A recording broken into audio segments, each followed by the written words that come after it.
It's showtime! Huh!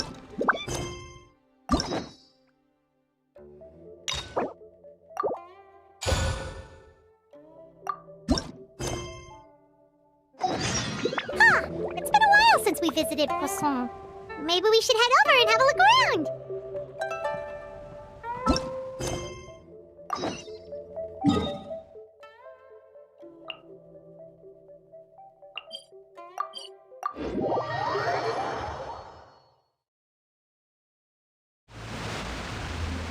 Hey, Traveler. Paimon. Oh, Paimon knows that voice! Over here.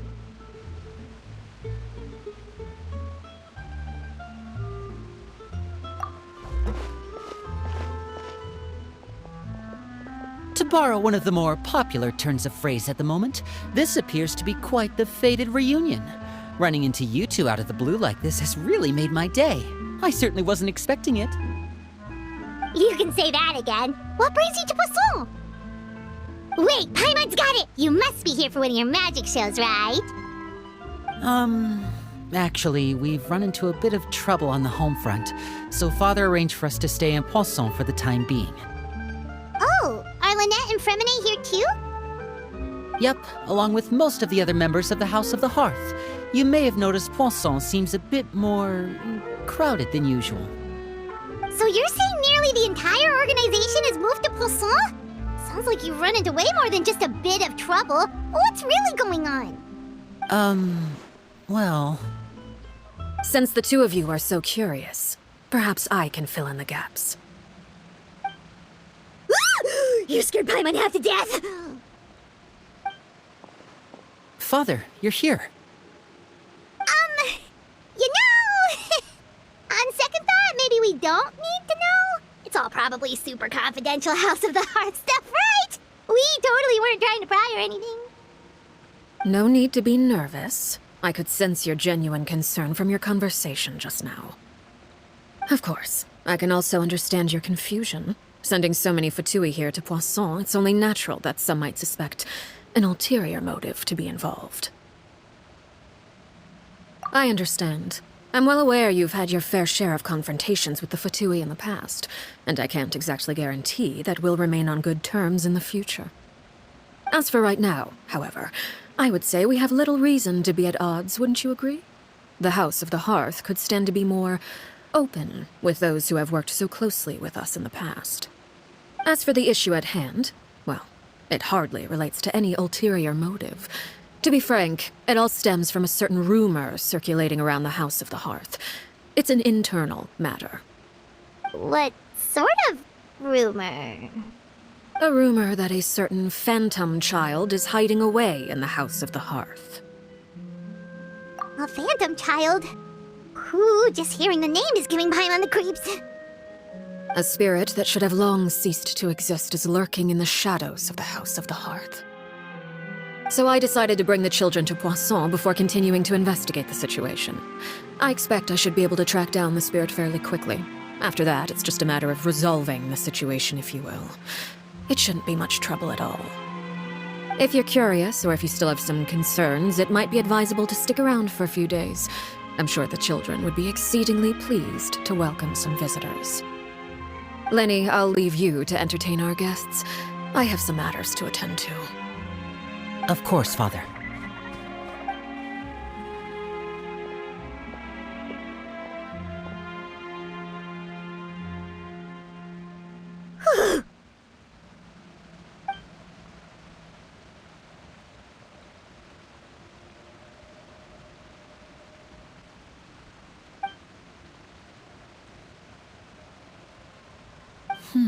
It has long been a dream of mine to invite you to our home and introduce you to my other siblings. You're quite well known in the organization already. A lot of people have been talking about you, especially after everything with the prophecy. If you're willing, why don't you stay a while and have a little chat with us? Alright. We don't have anything else to do right now anyway. But let's be clear, we're just gonna be there as guests, okay? Don't get any funny... Oh, wait a second. For your guests, that probably means we'll be treated to lots of yummy food, right? Of course. During our stay in Poisson, we've been helping out the locals with some fishing. We bring in quite the bounty every day. In fact, today is the perfect chance for me to show you what I can do in the kitchen. Let's go. I'll take you to where we're staying.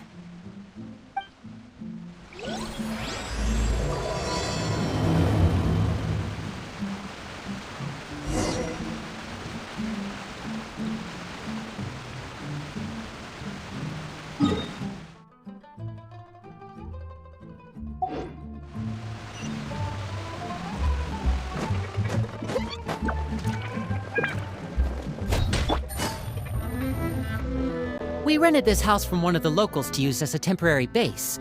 I'll come back later and tidy up a bit. After that, it should be all ready for you to stay in tonight. Awesome, thanks! So, where are we off to now? Well, when I happened to run into you two earlier, I was actually in the middle of distributing some supplies. With this many people staying in Poisson, we have to bring in outside supplies every now and then. I should probably make sure the rest of these provisions get delivered. Otherwise, people might start to get antsy. Okay, we'll come with! There are all sorts of rumors about your organization floating around out there. Paimon's not sure if she could even take a wild guess as to what's true and what's not. But now that we finally have the chance to see a day in the life of the house, we can take a good look at how you operate! Well, you're more than welcome to come along. Just follow me.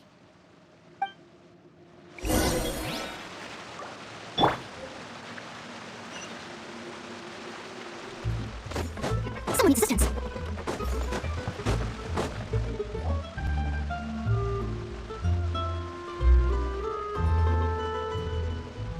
Linny! You're finally here! The supplies. I'm assuming you've... Brought them with me? Yep, here you go. Hello? Something caught your eye? It's the Traveler in Paimon! No way! Come here, everyone! Hurry! The Traveler and Paimon are here! One at a time, please. Don't crowd around them all at once. We don't want to scare off our guests now, do we? Oh, it's all right! Gotta say, Paimon didn't realize we were this famous. Of course! Father and Linny have told us so much about you. Father told us about how you helped Linny. According to her, you're a trustworthy friend. And as far as she's concerned, that's pretty much the highest compliment we've ever heard her give. As you can imagine, everyone's been very curious about you. I heard the Traveler is so strong that he can move a mountain with his bare hands. I heard Paimon eats so much that she can clean out the entire pantry at Hotel de Boer in just 3 days! Wait a second! That's the rumor you heard about Paimon? Oh, not cool at all! Oh wait, when guests visit, you're supposed to give them gifts and stuff, right? Oh, we don't need something like that. Besides, we don't have anything to give to you! Come on, we insist! I can give you some of my new potions. Just pick your poison. And by that, I mean medicine or actual poison. I've got both. Huh? Or maybe Shaplo can teach you guys about stealth! He's super good at it! He's never been caught. Ah, now that's not a bad idea. I know you usually prefer to fight head-on, but it never hurts to expand your bag of tricks, right? When it comes to eliminating your enemies, staying quiet can go a long way. Trust me, I would know. I was poisoned not too long ago, and I'm still dealing with the after effects. So I'm not quite as good as I was before, but I can still give you some pointers. Wait, when you said gifts, I didn't think you meant poison and stealth tactics. But those are the best things we can give you. You don't like them? Ooh, how about this? Tell me the name of someone who really annoys you, and we'll teach him a lesson for you. All right, Folt, Selwar. I think that's enough suggestions for now. When it comes to being a good host, it's the thought that counts. You don't need a physical gift to make our guests happy. In fact, pestering them with suggestion after suggestion might make them more annoyed than anything. I would say your enthusiasm has certainly gotten across. Really? Awesome! It's been so long since we have had guests to play with. If there's anything you need, just let us know. Yeah, Especially if it's poison or something. I've got all sorts of potions for that. Well, we'll talk to you all later. We've still got supplies to distribute. All right, see you later.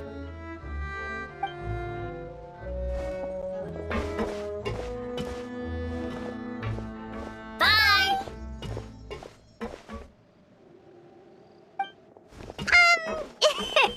Lenny, about all that poison and stuff tactics talk just now. Scared you, did it?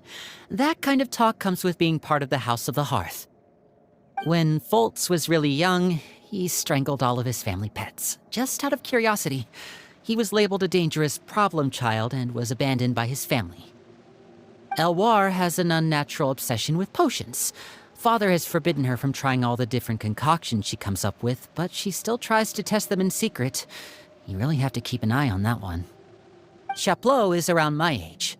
While I'm mainly responsible for collecting intelligence, he handles surveillance.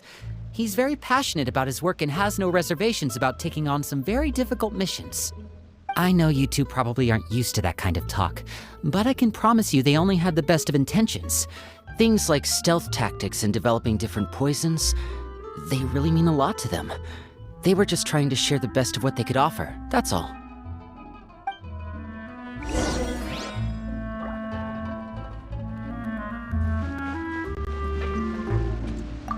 Wow, the Traveler and Paimon. I finally got to meet them in person. They don't really seem as intimidating as you hear in the stories. They'd probably get along really well with Filial. If only they got here sooner.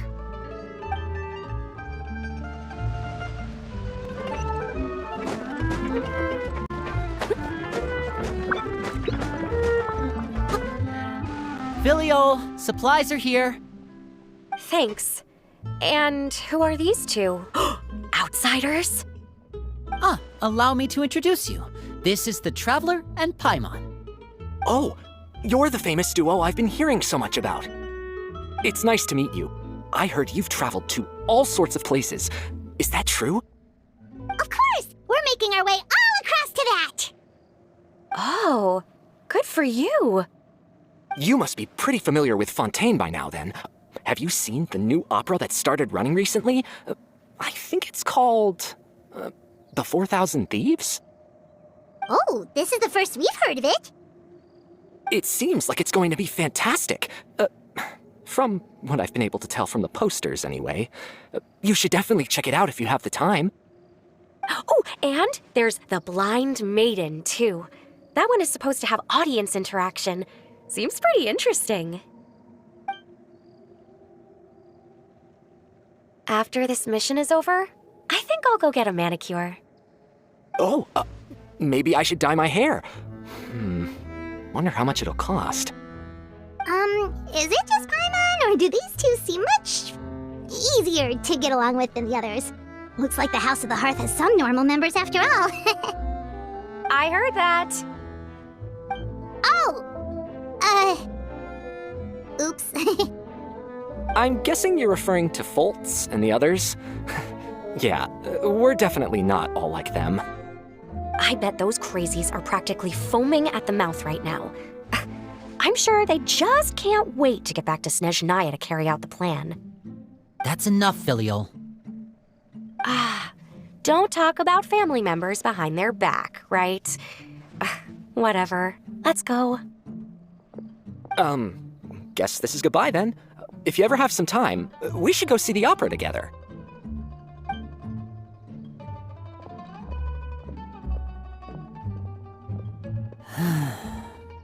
Well, that's it for the supplies. We should probably head back as well.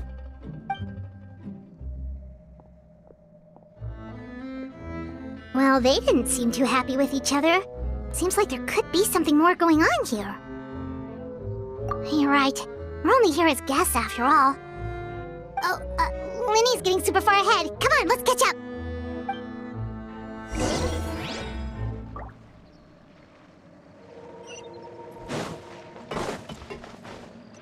Looks like there's more trouble in store next month, too.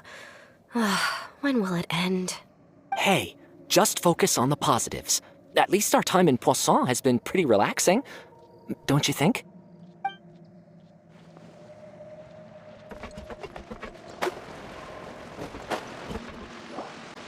So, what do you think of the members you've met so far?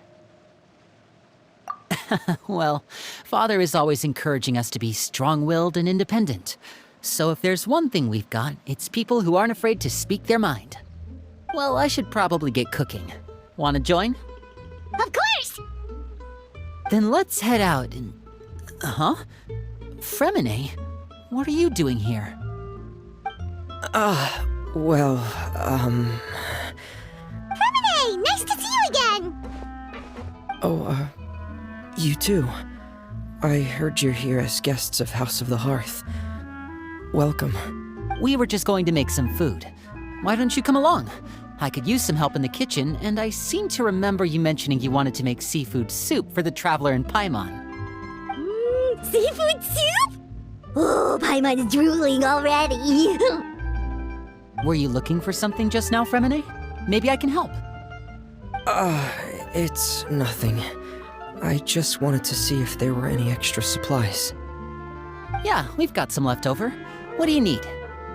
Some food and water. And some clean cloth, if possible.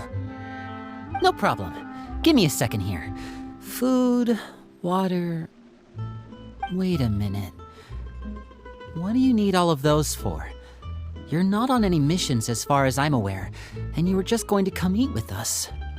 So what's this all about? I thought I'd grab an extra portion because I get hungry at night. Could be because I'm growing, you know, and... Fremine. You remember what I told you? You're not like me. Your lying skills still need some work. Tell me what's going on. Is it really bad enough that you have to keep it from your own brother? Maybe it'll be better if we gave them some space.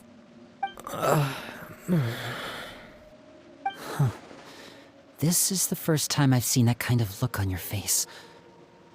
Whatever happened, does it have something to do with Father? Yes. Just follow me.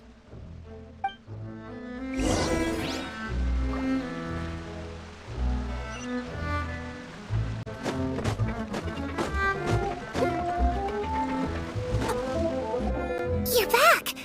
Oh, and you've brought some friends with you this time. Hello, my name's Linny. I grew up in the House of the Hearth. And you are? Hi, Linny. I'm also a child of the House of the Hearth, just like you. You can call me Clairvy. Clairvy? It's nice to meet you. Does that name ring any bells, Linny? No, not at all. That's not a name we have on our roster, I'm sure of it. What I'm not sure of, though, is how she managed to sneak in. She must be the phantom child Father's been searching for. From the looks of it, I'm guessing you were the one that found her, Fremine. You, haven't told Father, have you?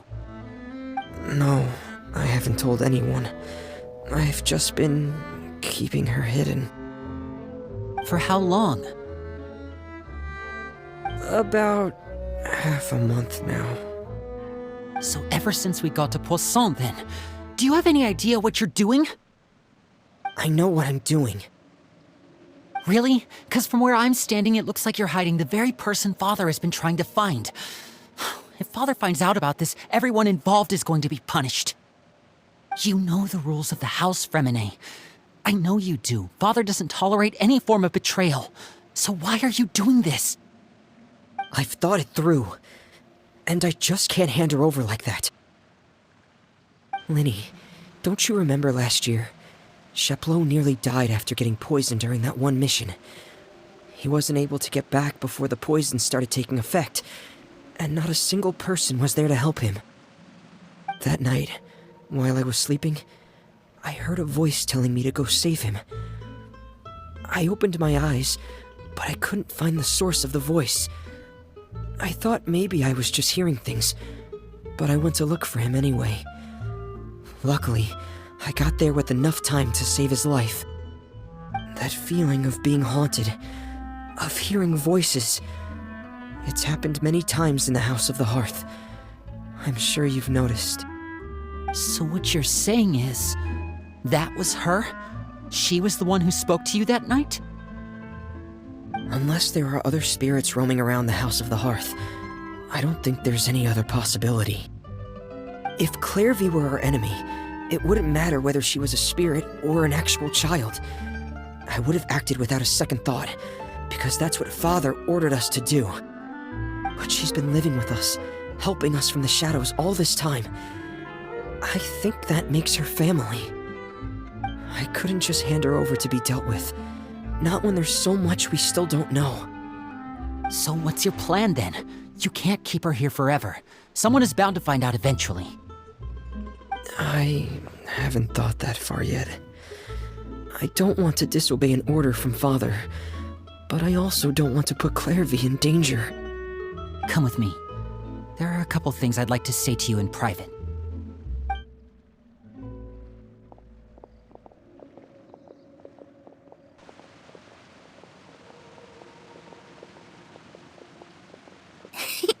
Those two sure care a lot about each other. Well, they got a funny way of showing it. From where Paimon was floating, it sure seemed like they were about to bite each other's heads off. No way! They have a really deep bond. I could tell right away, because I also have a friend like that. I just don't know how long that kind of bond can last. The darkness in the house runs deeper than you can imagine. No one can get out alive. I'm sorry, Linny. I really didn't mean to drag anyone else into this. Oh really? You didn't mean to? 'Cause I for one wish you did. Huh? What do you mean? You know, when we were younger, you didn't call me Linny. You called me brother, just like Lynette. We grew up together, the three of us. We were all orphans, all rescued by Father.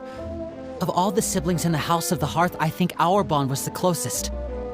Later on, when you started calling me Linny, I wasn't actually surprised. After all, Lynette and I are related by blood. We've had to depend on each other to survive long before we joined the house. Linny, The darkest and most difficult moments of my life happened before you and I had ever met. I'm sure that's true for you as well. Even so, Fremine, we've stood by each other for all these years now, and to me, that means more than blood. You and Lynette are the most important people in my life. No one can replace you. So I won't let you face anything alone. Not if I can help it. Oh, looks like things are getting kind of heated between Linny and Fremine. Maybe we should go check on them. Oh, it's raining. I should put my clothes away.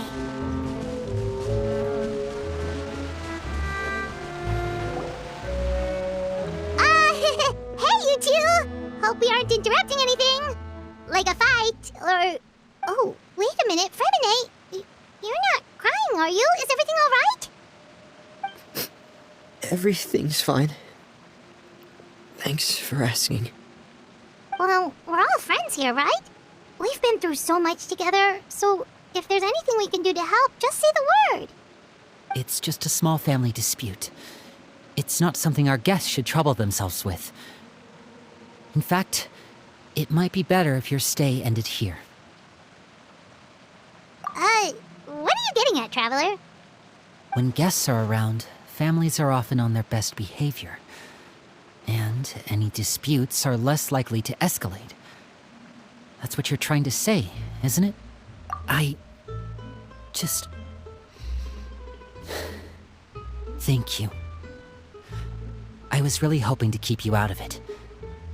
But even if I could think of some other reason to turn you away, I'm not sure I could convince you. I know things could turn dangerous, so I promise you this. From now on, I'll protect you like my life depends on it. Me too. Well, back to the matter at hand then. If we don't plan on handing Clairvy over to Father, then our only other option is to solve the mystery of her identity before Father is able to track her down. That means finding out where she came from and what she's doing here. Then we can send her on her merry way and pretend like none of this ever happened. I've tried that already. And? And nothing. I tried taking her somewhere really far away, but after some time, she just reappeared. She even came with us all the way to Poisson. It seems like wherever the house is, she follows. I don't know much about spirits. Do you two have any ideas? Let's see here. Paimon remembers hearing something like, if you fulfill a spirit's last wish before they died, they'll let go of whatever's keeping them here and return to the ley lines. Oh, it's just that Paimon doesn't really remember where she heard that, so it's not guaranteed to work or anything. Well, sounds like it's worth a shot. Guess that means we should go ask her about her wish. But first, Fremine, I need you to promise me something. What is it? I need you to promise me that this will stay between the two of us. We're the masterminds behind this whole thing. No one else gets involved. Can you do that for me? Of course. I promise. All right. Then let's seal the promise just like when we were kids. Fist bump on 3. Ready? 1, 2, 3. I swear.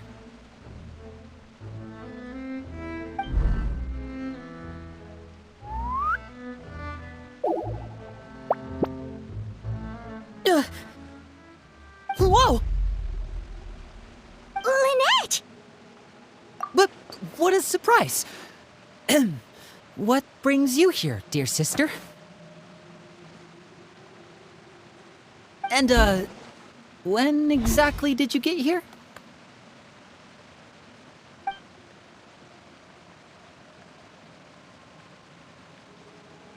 You're an idiot, brother. And you too, Fremine.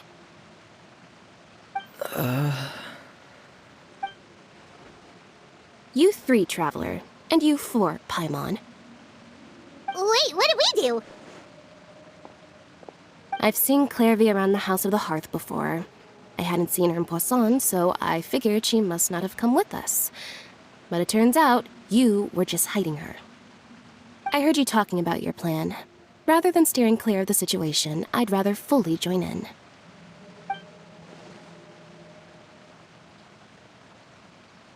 If you don't agree, I'll have no choice but to report everything back to Father. Simple as that. You're not giving us much wiggle room here, Lynette. Well, I guess we're all in this together then. After we talk to Clairvy, we'll figure out our next move. There's no time to lose. Let's go.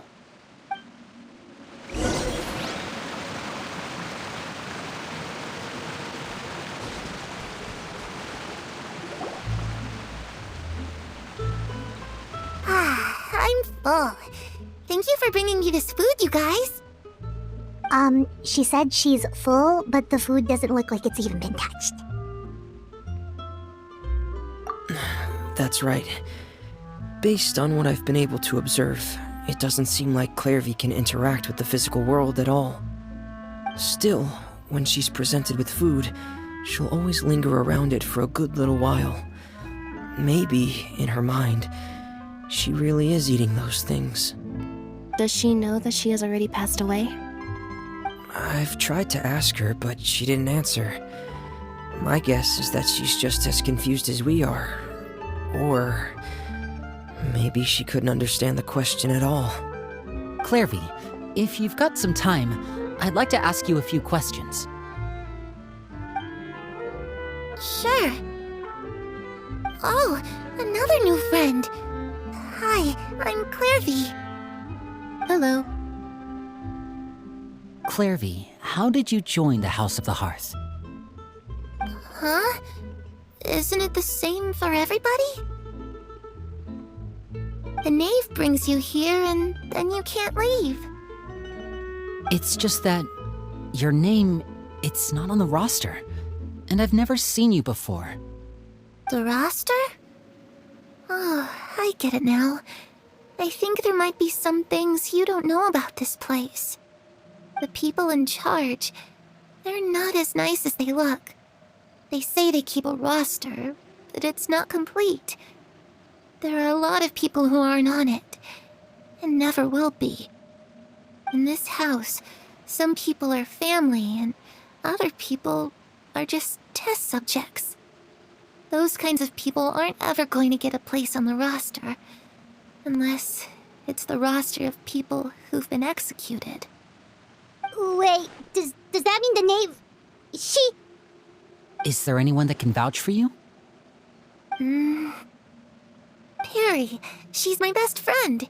She's the only one I trust in this place. Have either of you heard of that name before? No. Me neither. Clairvy, Perry. Neither of those names are on the roster. But it seems like she's telling the truth. Either that, or this kid's already got a bag of tricks bigger than mine. Maybe we should try a different approach. Clairvy, do you have a wish? A wish? It can be anything you want. Just imagine. It's your birthday, you're blowing out the candles, and your wish is...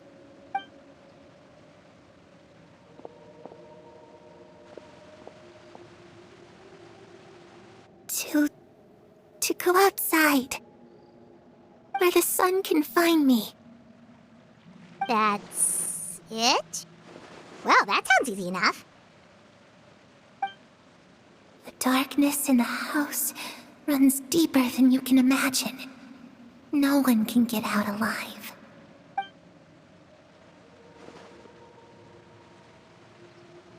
Okay, time to divide and conquer. Listen up, I've got a plan. I'll try and find a way to use basic illusory magic to take Clairvy outside and bring her somewhere with sunlight. Lynette, try and find the list of executions that Clairvy was talking about, and see if her name is on it. Fremine, you stay in Poisson. We can't be the only ones who've had run-ins with Clairvy. I need you to collect intel on everything she's said and done. Understood. I'll try my best. What about us? What should we do? I really appreciate your willingness to help, but this is a family matter. I don't want to drag you in too deep. It's too risky. Let me think. Since Father considers you to be guests, maybe you could stick by her side for a little while. You don't need to do anything except keep up some nice, casual conversation. Ah, Paimon gets it. You want us to distract her. I'll give you a magic bird. If Father suspects something, all you need to do is release it when she's not looking, and it'll alert me that something's wrong. Of course, that's only as a last resort. If Father doesn't seem to notice us, there's no need to make contact. We'll reconvene here tonight after all's said and done. If the worst-case scenario happens and we're discovered, just tell Father everything. We're not going to let our guests get punished for our own actions. That's where we draw the line. You too. Okay, this is where we part. Father should be at the beach nearby.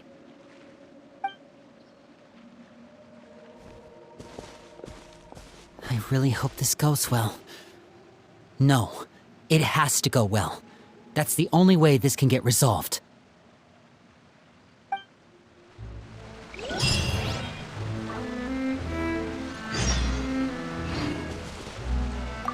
Clairvy, I'd like to take you somewhere. Is that okay with you? Sure. Where are we going?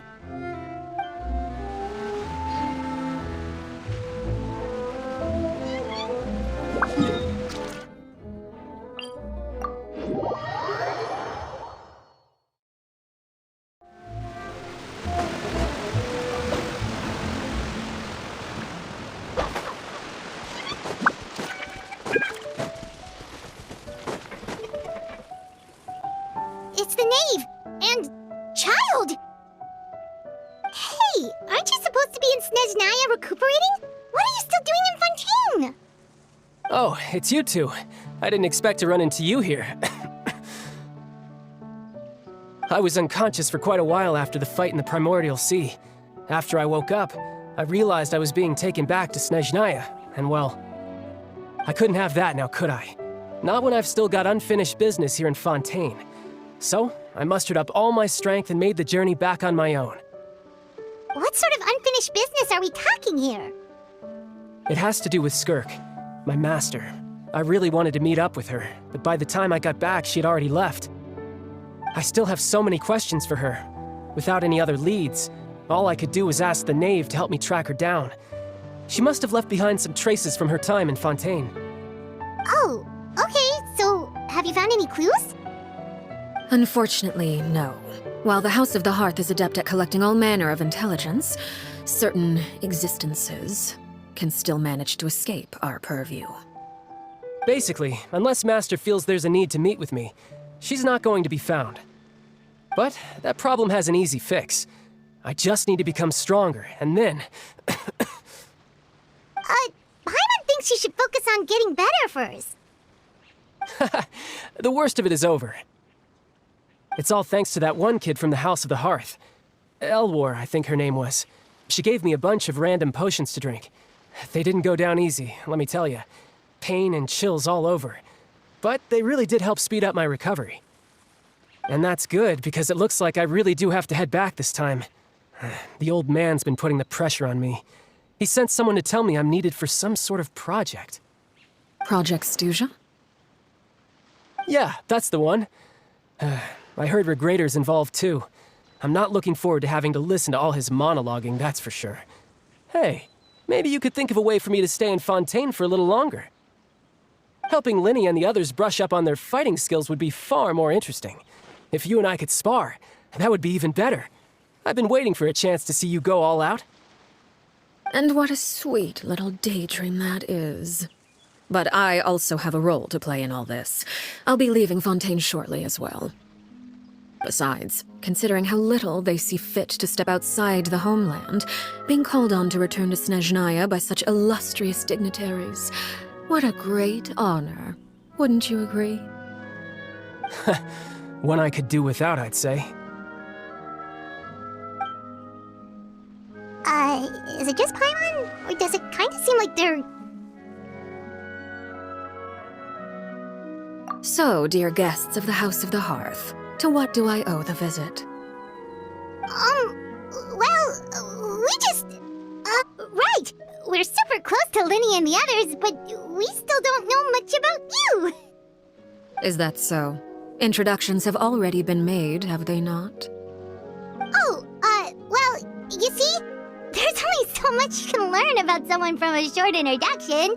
At least tell us something a little extra, like... why do you call yourself father? Good question. I'd also like to know. The fact that you have to ask tells me our intelligence work has been quite successful. Telling you the answer to that question would only serve to undermine that success. And we can't have that, now can we? Spoken like a true diplomat. That was some expert sidestepping right there. Well, if there's nothing else, I think I'll take my leave. I still have a small matter to resolve at home. Wait, don't go!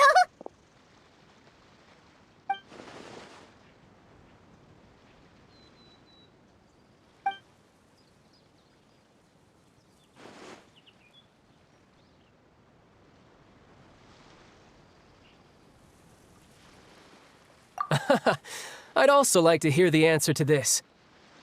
I've met some of the members of your organization, and they all seemed like really good kids. They actually reminded me of Tonya and Tusser. Which, by the way, if you ever betray them, I'm just letting you know, I won't let you off easy. And why would I betray them? Well, you've already betrayed the House of the Hearth once, haven't you? At least, that's what I heard.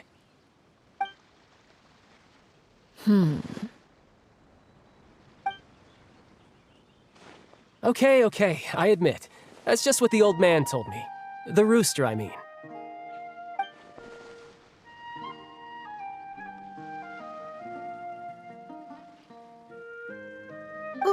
Wait, did you really do something bad to those kids?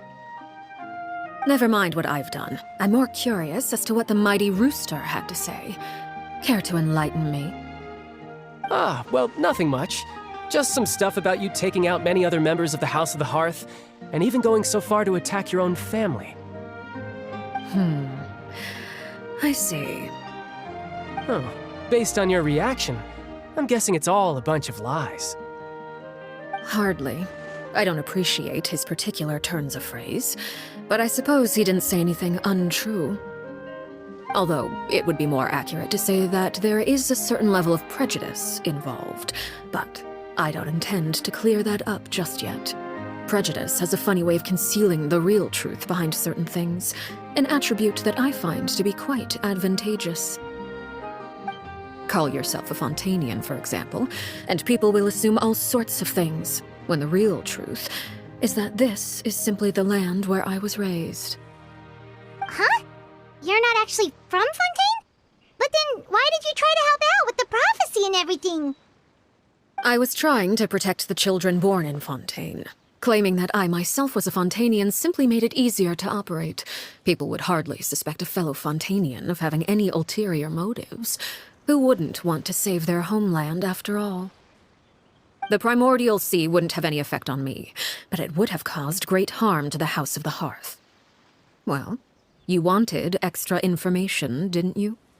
There you go. I hope that satisfied your curiosity.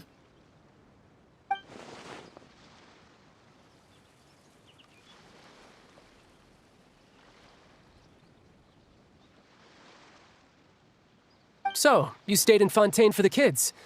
I guess I was wrong to believe you'd betray them. Apologies. Looks like I was holding on to some prejudices myself. Good. Like I said, I like it when others have misconceptions of me. Actually, while I was recuperating at the House of the Hearth, there was something else that really caught my attention. I heard that members always resolve disputes and arguments with a friendly spar, and the loser has to back down. Seems pretty cool if you ask me. Would also give them plenty of opportunities to hone their skills. Well, that's only a recent development. In the past, such spars weren't nearly so friendly. The losing party would lose everything, including their life. They were that high stakes? Whew, at least that's not a thing anymore. Well, the current atmosphere's not half bad. I'm a bit jealous, actually. You've got so many family members around you, and you even get to live with them.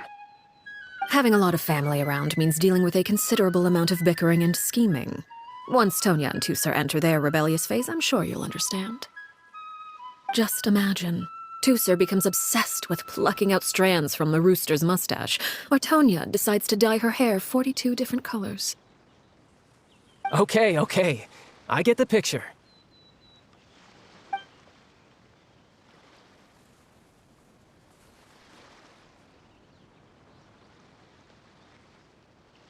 Well, would you look at the time? I should probably get going.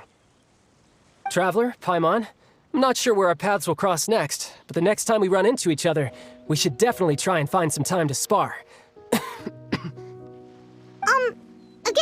maybe this is a conversation we can have when you look less like you're gonna kill over. All right. Well, thanks for everything, Arlecchino. No thanks necessary.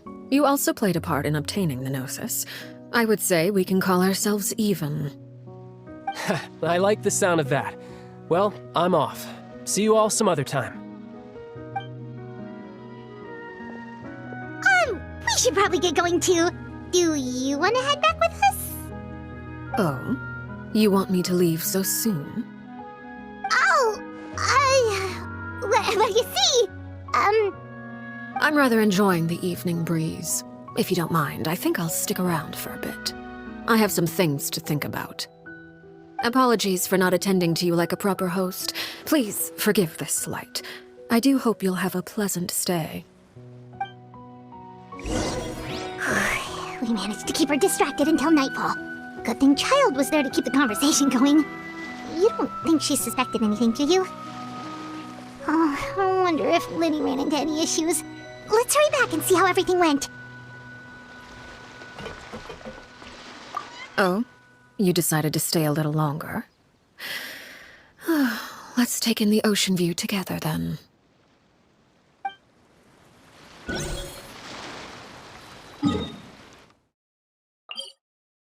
Lenny,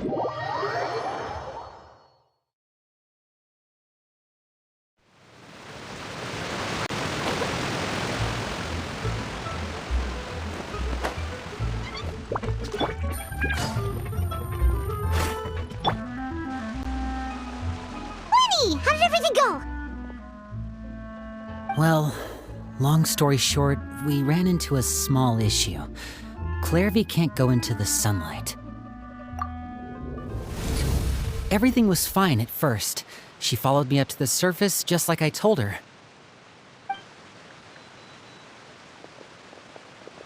But as I led her out of the shadows and into the sunlight, she vanished.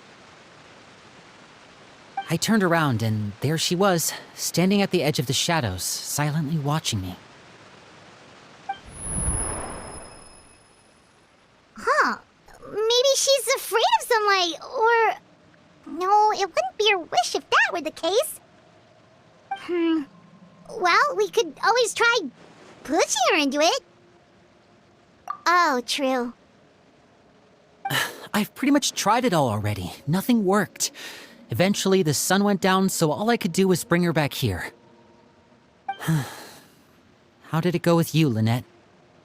Good. I've got the list. It's right here. Really? Well, what are we waiting for? Let's take a look!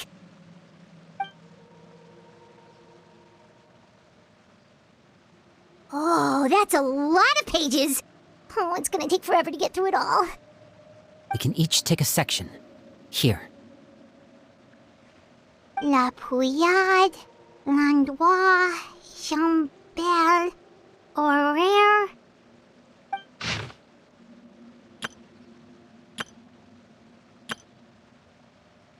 Oh, yikes. That Horaire guy has a huge scar on his face. He's kinda giving Paimon the creeps. I've met him before. The scar is from an injury he received during a mission. I still remember him joking with me about it. He said any future lover would take one look at him and then lose all interest. Did he say anything else? Well, I asked if there was someone he was interested in. He said no, and that's where our conversation ended. It was only later that I learned he really did have someone he liked. He risked everything to escape so he could be with her, but it didn't work. One day, Father asked to see him, and, well, I never saw him again after that. Wait, so that means the knave, she... It may seem cruel, but it's just one of the rules of the house. Betrayal is not to be taken lightly. We know too many secrets to come and go as we please. So, if you do try to leave, you pay with your life. Her name's not here, huh? Well, that's not too surprising. It doesn't seem like this list is complete. It only contains records dating back around 5 years. Let's shift our attention then. Fremine, were you able to find anything out? Fremine. Sorry. I was thinking about something. I managed to talk to quite a few people, but I couldn't help but notice that the atmosphere in the house was a little... strange. Strange. Yeah, I mean, I know there have been arguments in the past, times when people haven't gotten along. Chaplot and Filiol are a good example of that. Oh, those are two of the people that we met while delivering supplies. Paimon can see how they might not get along. They had very different vibes, and their, interests seem to be pretty different as well. That's to be expected, actually. Father brought us all here, shared her knowledge with us, taught us how to fight. That's one thing we all share. But that's also where the similarities end. Not all of us feel the same desire to stay here. As members of the House of the Hearth, we're also considered part of the Fatui. And to a lot of people, that's an identity they never asked for. Certain members get older and realize they want something else for themselves. But considering the rules of the house, most people would never say that out loud. People like Chaplot and Foltz are loyal to Father and her vision. They're proud to be part of the Fatui. Filiol and Nantoy, on the other hand, well, they aren't quite as enthusiastic. These kinds of conflicts have always been there. It's not like Father is in the dark about any of this. Well, that's true. But it just feels like things have gotten worse lately. Filial and the others, it seemed like they were meeting in secret to talk about something. I can't say for sure, but I think they've met Clairvy. You think she's been inciting them to act out? No, not exactly. But I wouldn't be surprised if she said something to them about the darkness in the house and how deep it runs. She's told me about it before. Experiments being run on children. People being used as pawns on the battlefield without so much as the strength to survive. And they just believed all that? Without any evidence? Clairvy's words probably gave them the excuse they were looking for. Whether they actually believe them to be true is secondary. This is all because of Project Stuja, isn't it? Whoa. Hold on a second. What's this Project Stuja all about, huh? This is the second time it's come up now. Sorry, but I'm not sure of the details either. I only know what Father has told us, which is that it's something the Rooster and Regrator have been working on together. Apparently, it has to do with the Fatui's strategic plan for the future. Because the House of the Hearth was so successful in obtaining the Gnosis, we now have the honor of playing a key role in Project Stuja. Wait, but isn't that a good thing? Key role is just another way of saying dangerous role.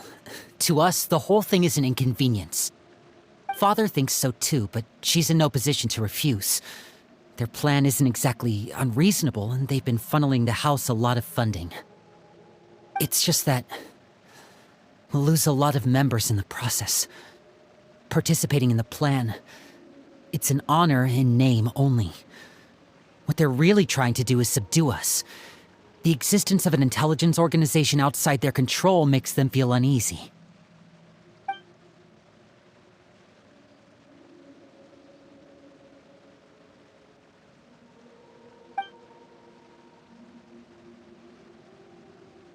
Okay, super complicated top secret Fatui business aside, what does all of this have to do with the conflicts you were talking about earlier? Paimon doesn't get the connection. External pressure has a way of exacerbating internal strife. You can't overlook the power of fear either. People are afraid of dying, and that fear is often the impetus for a lot of stupid decisions. I thought resolving the Clairvy situation would make everything go back to normal, but it looks like things are more complicated than I thought. If we leave Filial and the others to their own devices, sooner or later, Father will be forced to take action. We can only focus on one situation at a time, brother. You're right. Even if we confront Filial and the others, it won't do any good. It might even make matters worse. We should focus on Clairvy for now. Well, it's getting late. We should head back and get some rest. We'll try again first thing tomorrow. Lynette, you stick with me this time. Fremine, keep a close eye on Filial and the others. Make sure they don't do anything they'll regret. Good work today, everyone. Have a good night, and I'll see you tomorrow.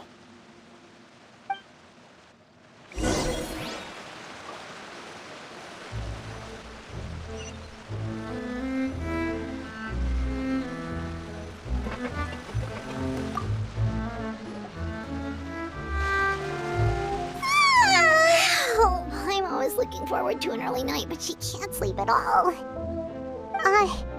Hey, you don't think the knave will be too angry with Linny and everyone if she finds out about all this, do you? She's even scary when she smiles. If she were to actually get angry... Ooh, you have to protect Paimon if that happens, okay, Traveler? Trust is ever, Traveler. Look! Look over there!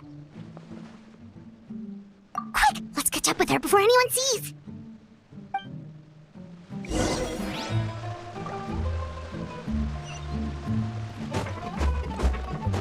Someone needs assistance. Over there!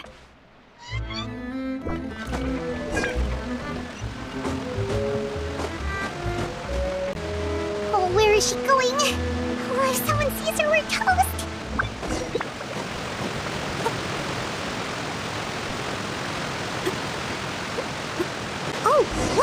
She stopped! Look at her!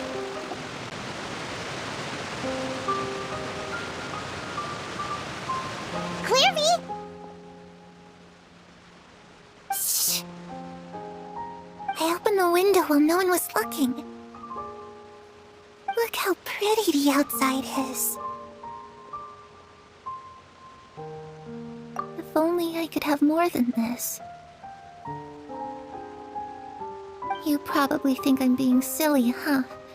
All this hopeless resisting. It's better to dream of what I could have than try to make it a reality, right? Please, help us get on the same page here, Clary. We need you to tell us what you know. Can you do that? Sure. Although, after you hear all this, I think you might regret that decision.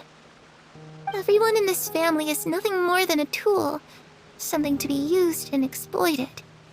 We're all expendable, including me. As long as you're useful, you get to stick around. Lose your value, and you're handed over to the doctor, experimented on, and given a fate worse than death. I've seen it happen again and again, and I've had enough. You're saying the knave did all that? It's just, that doesn't seem like something she would do. She's scary and all, but it seems like even she has lines she wouldn't cross. I knew you wouldn't believe me. Everyone thinks she's a good person. They all think of her like a real mother. Mother? But she doesn't deserve that title. She's disgraced it and tarnished it. And if I had things my way, I'd never see her again. If only Perry were here, she'd understand. Perry? There's that name again. Also, Paimon's getting a strange feeling. It almost feels like she's not really here with us. Paimon can't tell if she's actually talking to us or if she's mistaken us for someone else. Well, in any case, it seems like she really needs someone to talk to. We should keep her company for a little longer. She looks so young, but it seems like she's been through a lot. It's getting windy. I should close the window. Ooh, look at the moon. Isn't it pretty? Hey, wanna hear a secret? I heard that if you look up at the night sky in Snezhnaya, you can see the aurora. It's supposed to be super pretty. Even prettier than the moon tonight. Perry and I promised each other that once we're older, we're gonna go see it together. But I can't find her. I'm worried she's also been... No, that wouldn't happen to her. She's special. Mother likes her a lot. I should really go talk to Mother, but we just fought. She doesn't want to see me, and I'm too scared to face her. What should I do?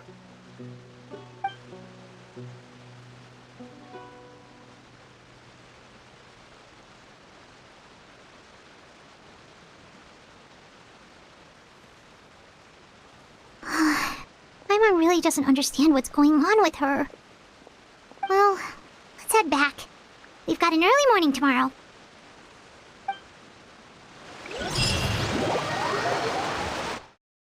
All right, looks like we're all here. Let's go ahead with the plan. Oh? What is it? What makes you ask that? Well, we kinda ran into Clairview last night, and that's what she told us. We met the doctor back in Sumeru. He's super dangerous, and he's done all sorts of bad things. It's possible that Father and the Doctor have had certain dealings, but I don't think Father would work with him. We're not really on the same side, so there's not a lot of trust between them. That doesn't exactly set the stage for a successful partnership. I did hear, though, that when Father first became a Harbinger, the Doctor offered to work with the House of the Hearth. Father rejected most of his proposals, except for one. It had to do with some sort of secret experiment. Secret experiment? Could that be what Clairview was talking about? I don't think so. I don't know any details about the experiment itself, but I do know it's an entirely independent operation. The doctor only proposed a direction for the research. That was the extent of his involvement. I still don't think that counts as working together. The details of the experiment are confidential, but complete records are kept on all participants. That doesn't seem to be the case with the situation Clairvy referred to. I know you don't agree with some of the Fatui's methods, and I'm not asking you to.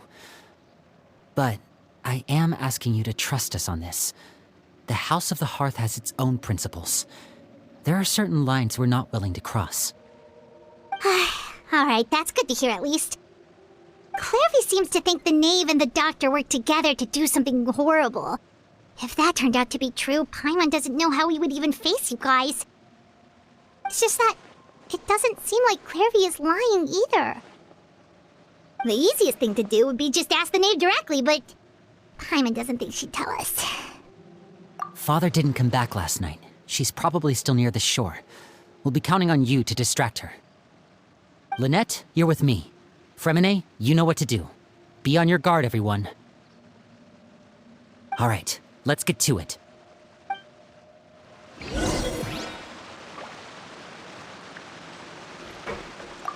Where are we going today? Let's try somewhere further away this time.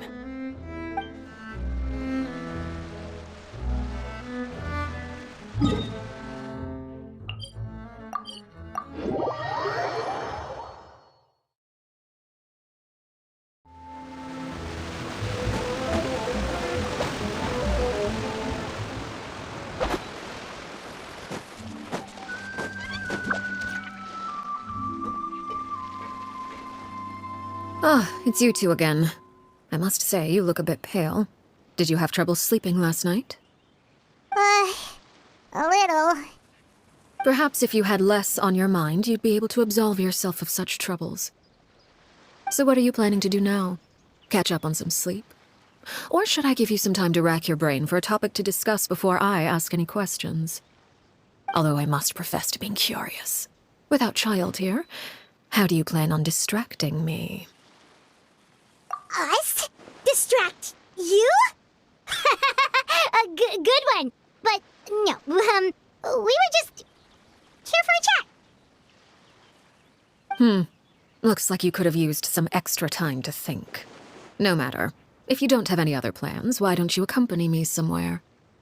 Don't worry. I'll be sure to steer clear of any scheming children. The ocean breeze is sure nice today. Children always think they can hide things from the grown-ups, but nothing gets past me. Least of all a little scheming. I think I'll let them have at it for a little longer. I can be very patient. Well, I'll leave you to think things over.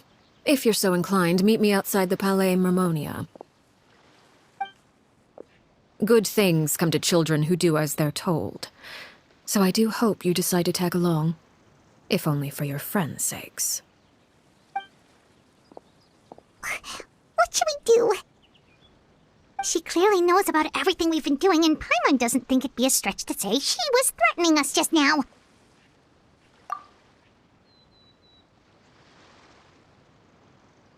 Oh, good idea. Hopefully he sees it in time. Well, we should probably head to the Palais Mermonia. Paimon doesn't want to find out what happens if we don't show up. Based on what the knave was saying just now, it sure didn't seem like it'd be anything good. Okay, then we probably shouldn't keep her waiting. It seems like Lynn and the others are on thin ice, so let's do our best to not get them in any more trouble.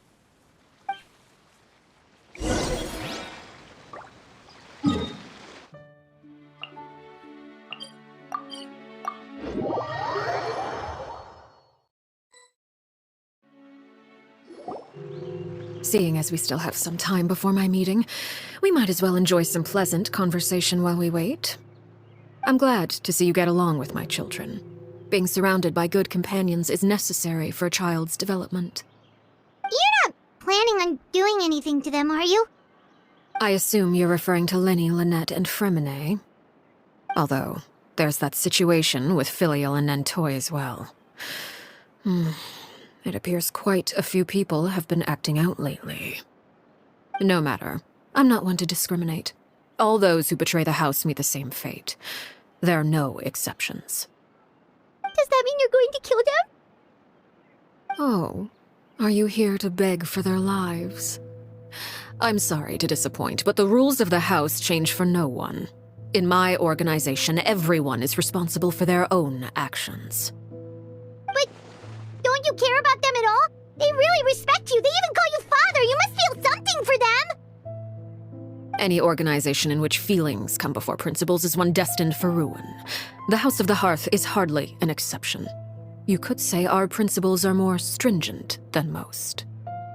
Perhaps I can offer you this consolation at least. As our guests, you two will not be held accountable along with them.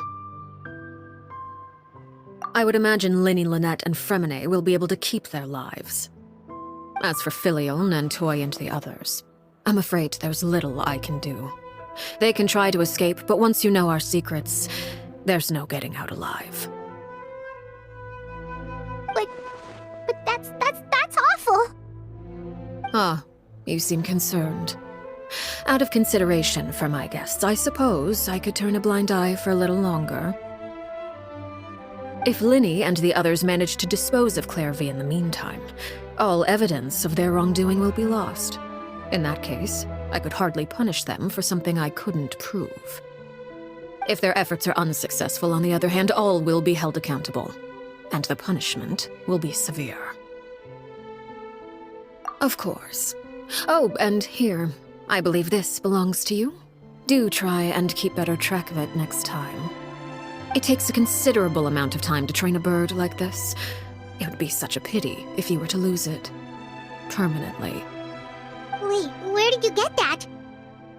Well, I'm afraid that's all the time we have to chat. Now, for the matter at hand. I asked you to meet me here because I have business at the Palais Mermonia. It has nothing to do with you, but I think it would be prudent for you to stick by my side for the time being. There will always be time later to run off and tell Linny what you've learned. Well, time to go. Looks like we wrapped things up just in time.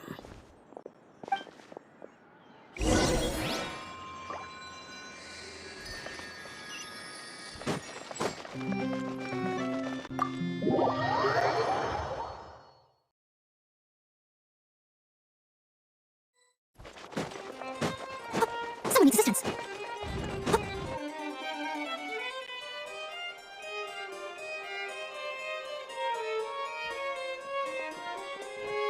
It's been a while, Monsieur Neuvillette. I must say, I wasn't expecting my meeting request to be approved quite so quickly.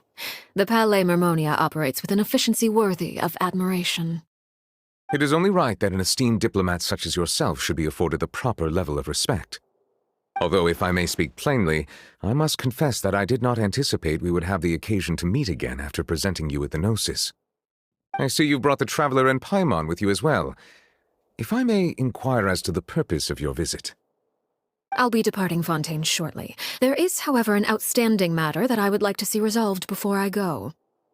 It requires a rather lengthy explanation, I'm afraid. So I took the liberty of explaining everything in this proposal. Please review it at your leisure, Monsieur Neuvillette.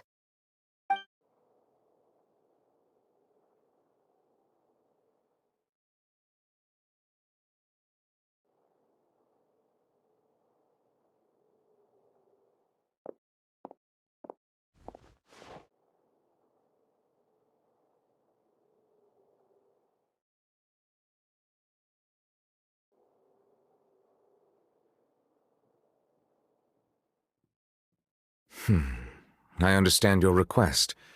However, at the risk of causing offense, I must admit that I fail to see why you would wish for such a thing. I heard you have a certain fondness for water tasting, Monsieur Neuvillette, so allow me to use water as an analogy. A family is like a large body of water with countless rivers flowing in and out. As someone who watches over this system, I would hope that each river that flows from the source will eventually reach the ocean. Of course, objectively speaking, I know this is impossible. Most of the rivers will dry up along the way, disappearing into the ground and leaving nothing but a barren riverbed behind. Not all rivers are destined to reach the ocean, but I would not see their existence rendered meaningless. I believe the water that flows within them is simply meant for a different destination. like a field in need of irrigation. Or perhaps the glass of a certain water-tasting enthusiast. Did you get any of that, Traveler? Your words paint an optimistic picture indeed. Allow me to remind you, however, few among us are willing to sip from a glass filled with tainted water. It may have been tainted at one point in time, but not to worry. I'll make sure it's drained of all impurities and returned to its cleanest form. I seem to recall there being a transactional aspect to your proposal. Perhaps you could expound on that? If you accept my proposal, Monsieur Neuvillette, I will gradually withdraw my forces from Fontaine. And, unless absolutely necessary, I will no longer carry out any special missions within Fontaine. I presume I can take your words to mean that, in the future, cases similar to the Tartuffe assassination will cease to cross my desk? Tartuffe? Ah, that thief who embezzled funds from all those charities, you mean? My deepest condolences to his family, but without any evidence, I cannot imagine how the House of the Hearth might have been involved in his passing. Of course, if you accept my proposal, Monsieur Neuvillette, I'm sure certain measures could be taken to reduce the frequency of such troubles. You choose your words carefully indeed. In that case, I am inclined to accept your proposal. My thanks for your generosity, Monsieur Neuvillette. Well, with that settled, we should be going now. I took the liberty of bringing along 2 bottles of spring water from Snezhnaya for you to enjoy. I do hope I get the chance to hear your impressions. Perhaps at our next meeting, yes? Indeed. I trust you would not overlook your commitment in the meantime. All right, Traveler Paimon. Time to go.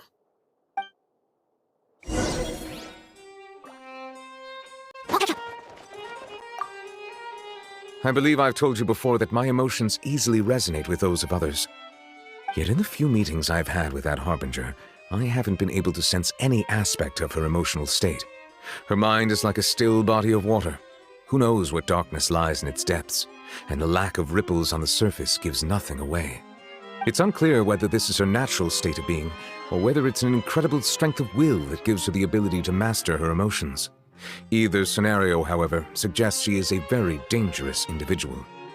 I do not expect an explanation as to why you two are by her side. Whatever your reasoning, I would only advise you to take caution.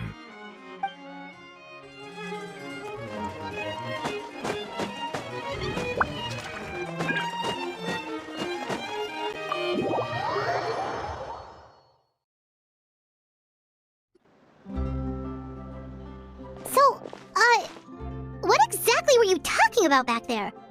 Paimon only heard you mention some rivers, a large body of water, and then some kind of irrigation scheme. You really want to know? I would imagine there might be more pressing concerns at the moment. Winnie, Paimon really hopes everything's going okay. Oh, Paimon recognizes that look. You've got your thinking cap on, don't you, Traveler?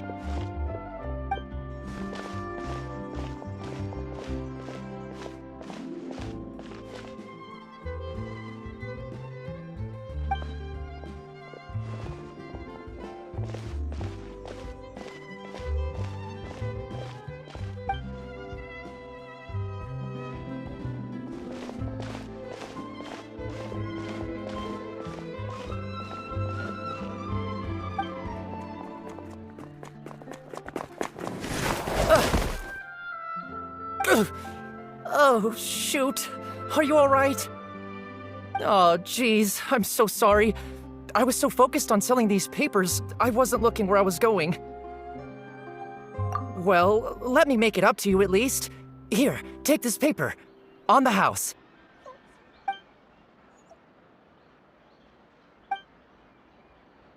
Oh, you don't have to give us anything. Please, I want to. It's not like I'm short on supply. All the extras will be useless come tomorrow anyway. It's my fault, really. I was just trying to bring home some extra mora for the family, but I bit off more than I can chew. I haven't had many takers today, so I'm still swimming in papers. What's going on here? Nothing much. I just ran into your friend here on accident. I should probably get going, actually, so Hold on. Of course, I'm happy to compensate you with Mora, it's just... I don't have any on me at the moment. I'll take 3 papers. Here, your payment. Oh! Thank you for your patronage. May the Archons bless you with good fortune. If only I had the chance to run into such generous customers every day. I should probably just take on a smaller inventory though, right? I'm getting married soon, so sometimes it's hard to not get ahead of myself. Anyway, I should head out. Goodbye! Well, now that my affairs are settled, we should take the boat back to Poisson. We've even acquired some light reading to enjoy along the way. Actually, why don't we stick around for a little longer? Paimon just realized how hungry she is. She can't head back to Poisson on an empty stomach.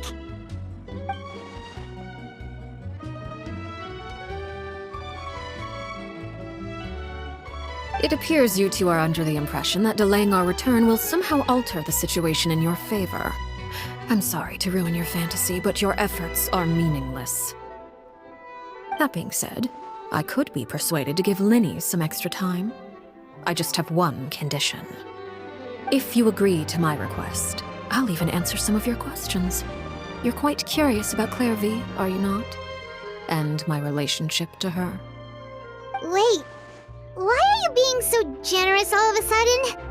You're not gonna ask us to do something bad, are you? You overestimate yourself. You don't have the talent for bad things. Then what can you possibly... The most important consideration in a negotiation is that both sides receive something they want. Demands and threats only get you so far. Wonderful. Here it is. When the time comes, make the choice that you deem most appropriate in the situation, and lend your help to the House of the Hearth. Okay, sounds normal enough. But what do you mean, when the time comes? When is that supposed to be? That is for you to decide. Then we have a deal. Follow me.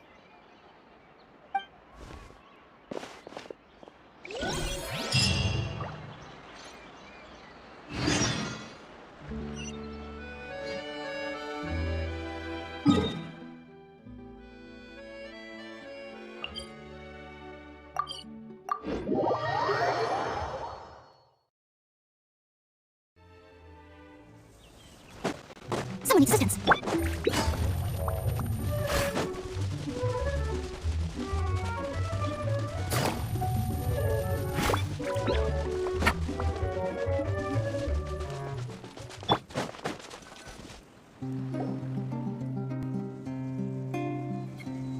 What is this place? Somewhere long forgotten by everyone. It used to be a grand building. Now it's nothing more than a pile of rubble. No one comes here anymore, nor does anyone care about what once happened here. Although, this place does have something to do with the story I'm about to tell you. It was before I became a Harbinger, and before Linny and the others joined the House of the Hearth. Due to certain events, I first killed Clairvy and then her mother. And this is where it all happened. You were the one that killed Clairvy? Patience now. Allow me to explain Clairvy's side of the story first. I'll start from the beginning. Clairvy was 6 years old when she was brought by her mother, Crucibina, to live in the House of the Hearth. From the outside, it seemed like a fairy tale. A thriving family made up of kind adults and friendly children. Crucibina was the knave at that time, and the House of the Hearth was under her control. She was Clairvy's mother by blood, but she was also the mother to all the children in the house. Clairvy was happy here, for a time. But she quickly realized that being part of this family wasn't a fairy tale at all. It was a kind of purgatory. Purgatory? Exactly. The House of the Hearth takes in war orphans from all over Teyvat. But as for how to raise them, that depends entirely on the person in charge. Crucibina came up with a novel idea. She would teach the children to fight force them to duel each other, and then crown as the king of the house the child who proved themselves most worthy of inheriting her title. It's difficult to estimate the number of children who died or were maimed in the process. There's little I can say about the ones who died. The ones that emerged with permanent injuries, on the other hand, well, they still served a purpose. They would be handed over to the doctor to be experimented on, or sent away on dangerous missions. Nothing more than tools to be used and then discarded. So those were the experiments Clairvy was talking about. But what actually happened to her? You said that Clairvy was Crucibina's daughter, so if Clairvy tried to convince her to stop what she was doing, Crucibina probably would have listened, right? Despite being Clairvy's mother, Crucibina cared little for her daughter. She forced Clairvy to join the House of the Hearth only as a means to demonstrate her own impartiality as a mother, to prove that she treated all her children equally. Clairvy did try to convince her mother to change her ways, but it was to no avail. After her efforts failed, the only other option was to rise up and try to fight back. Unfortunately, the other children had already been thoroughly indoctrinated into the illusion of happiness Crucibina had created. Of course, there was one exception. Someone Clairvy's age who knew the truth about the House of the Hearth. Her name was Peruere. Wait, the friend that Clairvy mentioned? Friend, huh? I suppose we can call her that for now. Clairvy was a cheerful and passionate person with a tenacious spirit.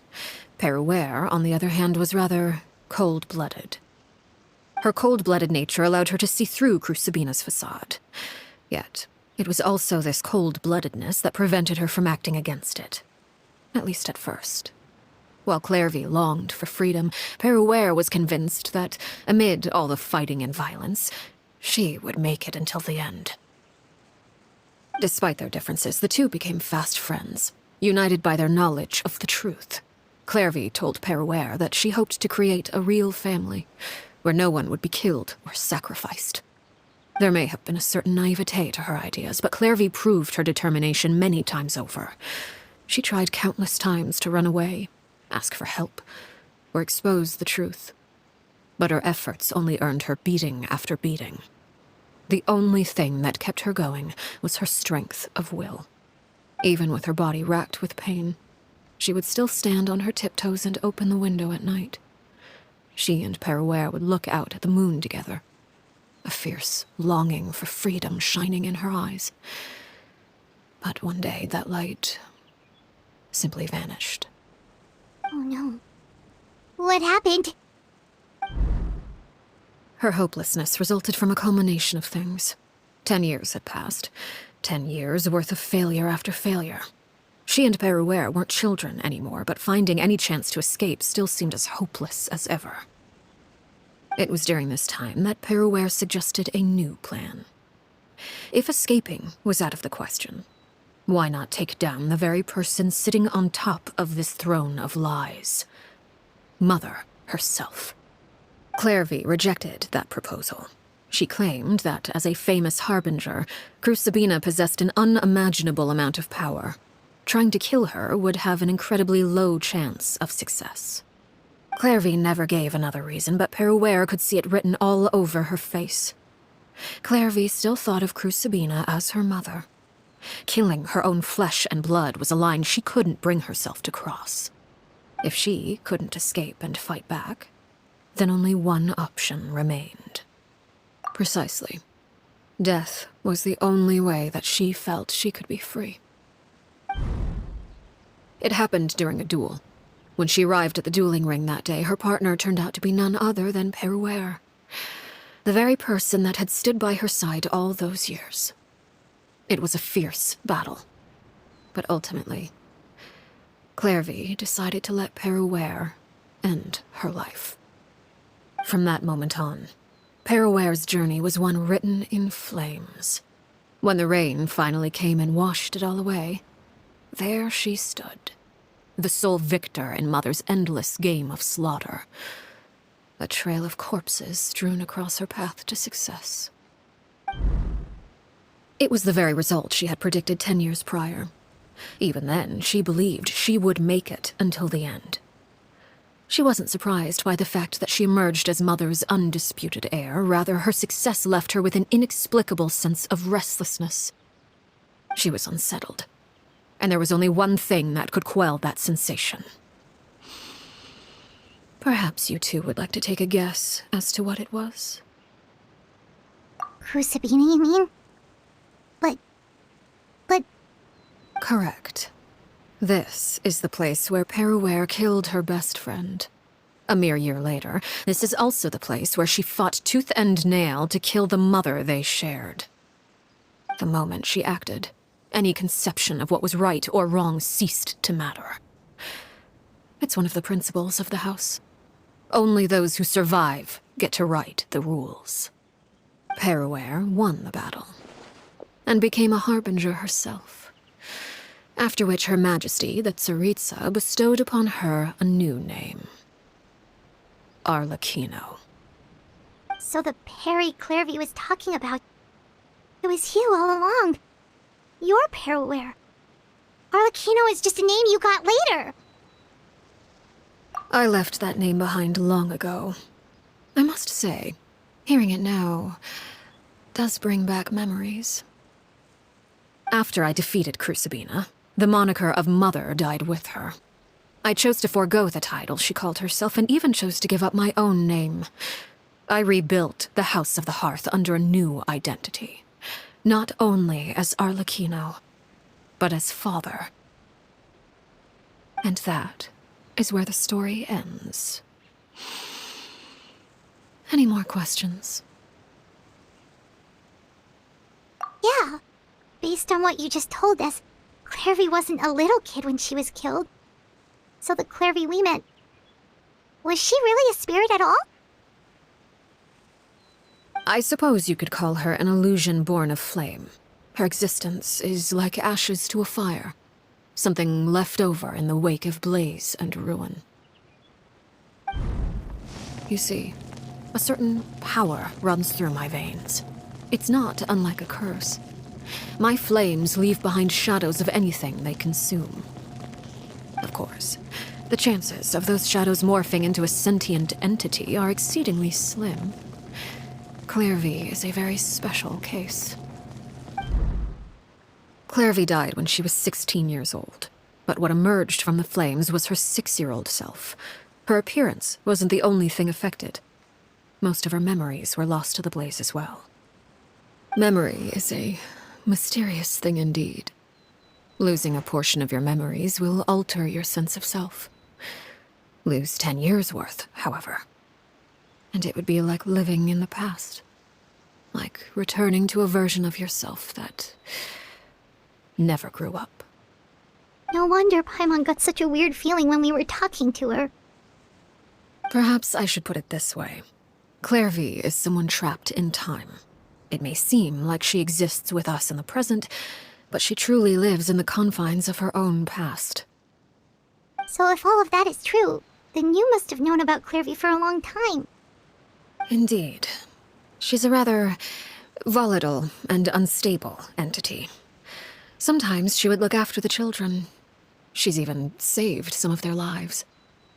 But other times, she would hide from me and become obsessed with revealing the truth about the house to anyone who will listen. Shadows don't have the capacity to learn or grow.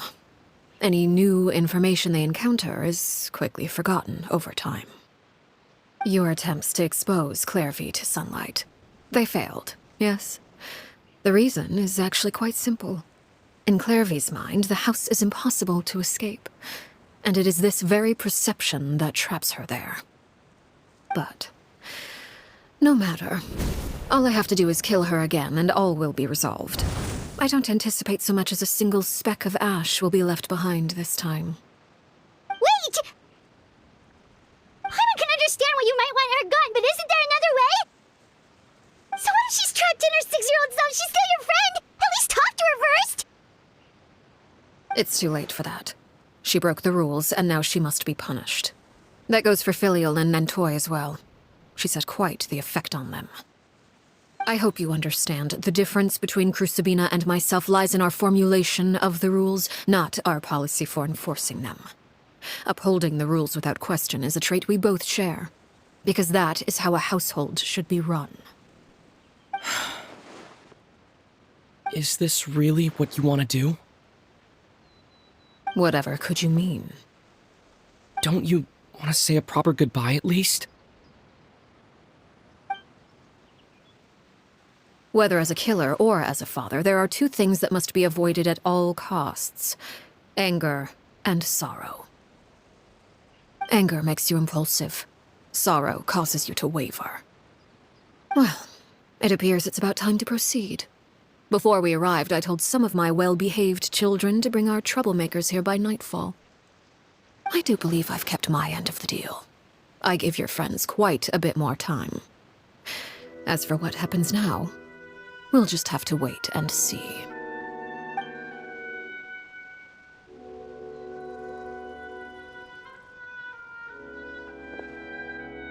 Here they are, Father. Ah, you gonna execute him? Seeing something like that would actually be a first for me. Lenny! I'm sorry. I heard about how you helped buy us more time. But I still failed. I couldn't find a way to fulfill her wish. Huh? Are you... Perry? Indeed, it's been a while, Clairvy. Perry! Stay right there.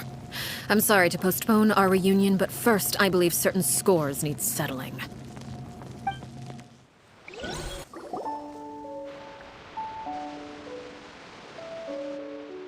Father, let me explain. Out of my way. Father! You chose to conceal a threat to the house, and for that, you must be punished. Overall, however, I suppose your wrongdoing is hardly the most egregious of the bunch, so I'll deal with your punishments later. As for right now, the more pressing concerns are the traitors among us. By traitors? Do you mean us? Father, let me explain. We didn't mean to... Fultz, why don't you share what you heard? Yes, Father. Secret Midnight Meeting number 3. Participants, Filial, Nantoi, Sato, Toddy. Nantoi clearly said, if only Father wasn't the one who took us in. Sato added, I'm sick of this life. I just want to live as a normal person. Filial was the worst of them all. She called us crazies and said a bunch of mean things about Father. I did not!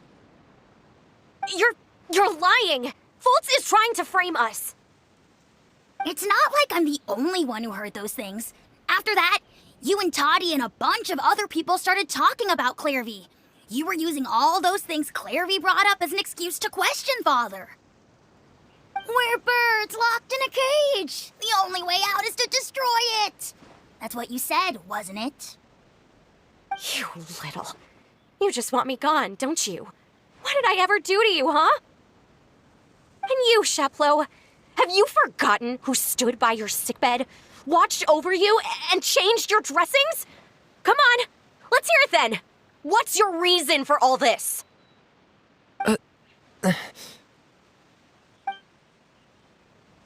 You're wrong, Filial. We don't want you to die. You're our family. Liar. You wouldn't be doing this if that were the case. So why? Why have you backed us into a corner? We all live in the House of the Hearth. You know the type of work we do, Filial. A single betrayal can cost dozens of us our lives. It's not like it's never happened before. That kind of thing is hard to forget. That's why the House of the Hearth cannot tolerate any form of betrayal. Ever since we came to Poisson, you've had 7 secret meetings. A lot of the things you talked about really crossed the line. You've been spying on us for half a month? Wait a second. Now that I think about it, the move to Poisson was just a way to make it easier to spy on us, wasn't it? Because we were all in one place. You've had this planned all along. Filial, Nantoi, I'm sorry. I owe you both my life. I owe Clairvy too. If it weren't for all your help after I got poisoned, I wouldn't be standing here today. If this were any other situation, I would do anything to repay that kindness, even if it cost me my life. But rules are rules. I'm sorry. My hands are tied. Why? Why? That's enough, Filial. We made a mistake, and we should own up to it. We broke the rules, plain and simple. And now we have to face the consequences. I'm sorry, Chapleau. Foltz. I'm sorry, Father. We accept our punishment. Chapleau, according to the rules of the House of the Hearth, how should these traitors be punished? All those who betray the house pay with their lives. And so it shall be.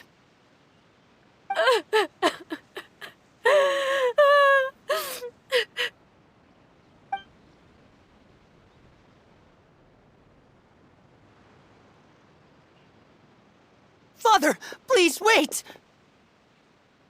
Something you want to say, Linny? Please reconsider, Father. What Filial and the others did, does it really count as betrayal? We all come from broken families.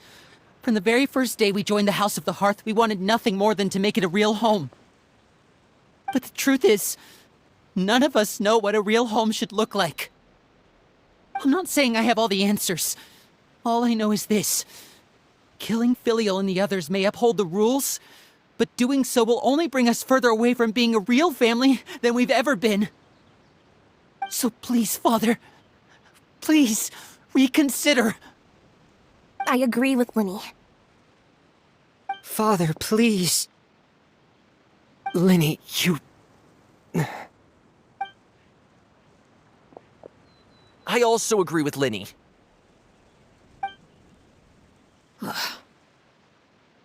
An order once given cannot be rescinded.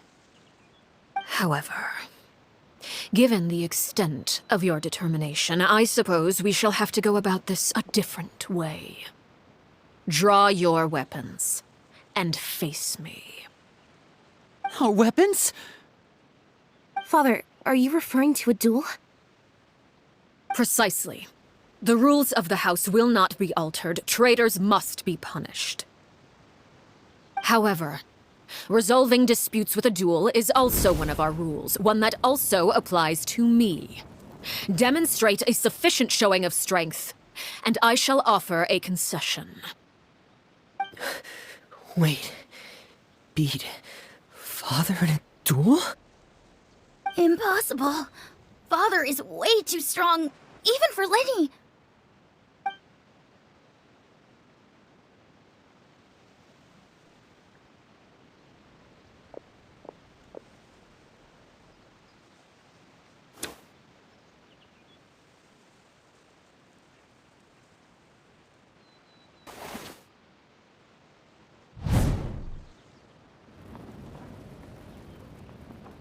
Did you hear that, Traveler?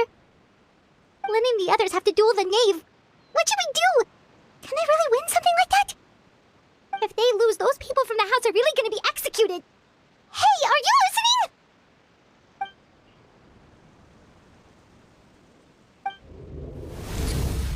Don't you want to say a proper goodbye at least? Anger makes you impulsive. Sorrow causes you to waver.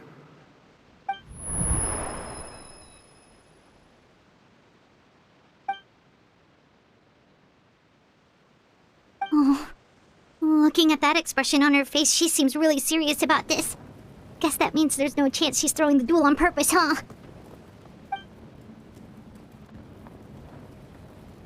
When guests are around, families are often on their best behavior. And any disputes are less likely to escalate. When the time comes, make the choice that you deem most appropriate in the situation, and lend your help to the House of the Hearth. What's wrong, Traveler? Hey, where are you going? Traveler?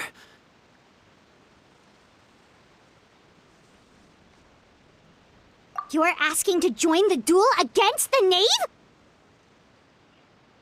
I'll allow it. We do have a ready-made dueling ring at our disposal, after all. All I would advise is this. Keep a firm grasp on your weapon, and give it your all. Any less, and you may just lose your life.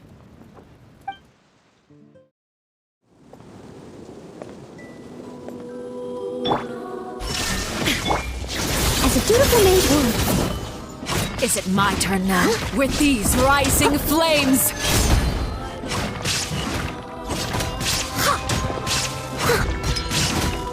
Now's our chance! Is it my turn now? Now that's more like it. With these rising flames! Busted. Father is even stronger than I expected.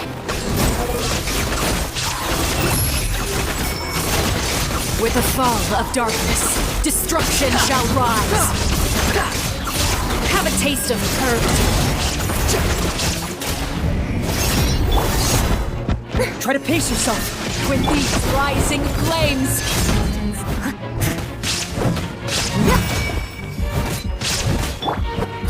Gotcha. Behold! Is it my turn now? Now's our chance!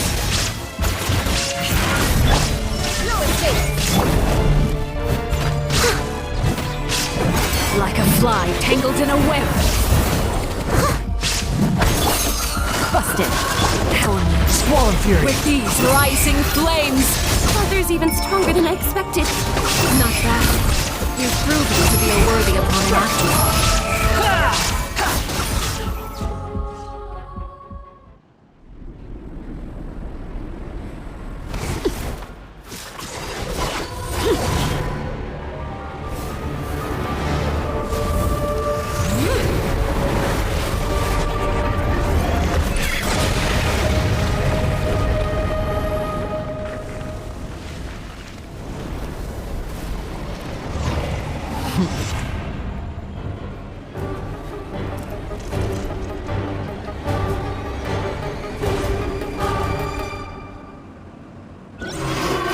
Far enough! This has been seared away. Shine down! My blade is all that remains.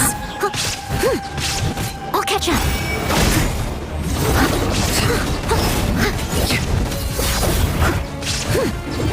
I'll catch up.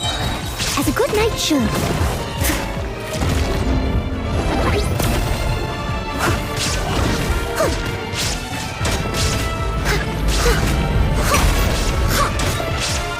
Let's see how strong. Our chance! Over here!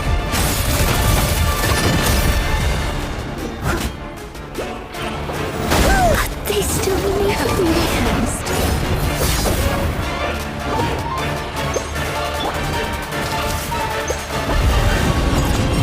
Watch out for Father's The moon has set. Only ruin remains. You struggle in vain. Illusion shattered! Quietly now.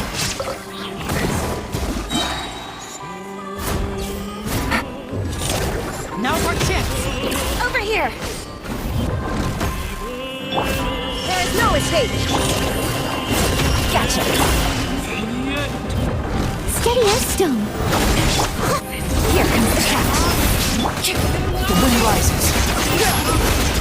Watch out for Father's roof! Only the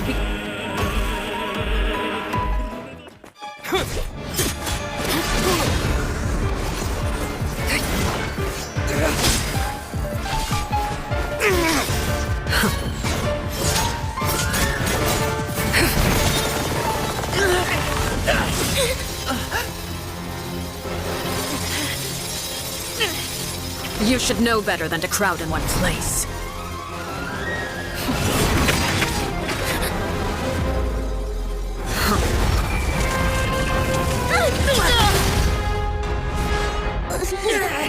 Oh, I know.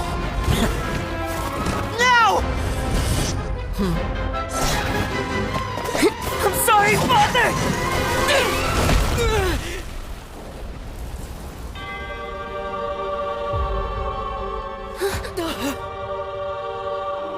Sorry for what? This pitiful excuse for an attack.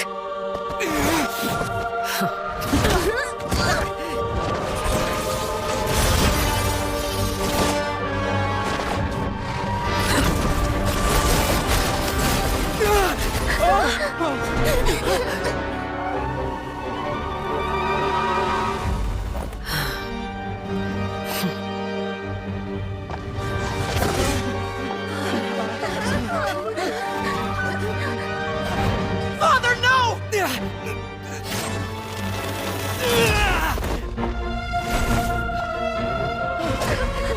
Made it out, did you?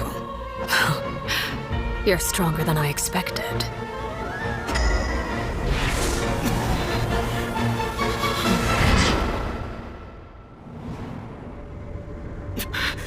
A crimson moon? I can't move.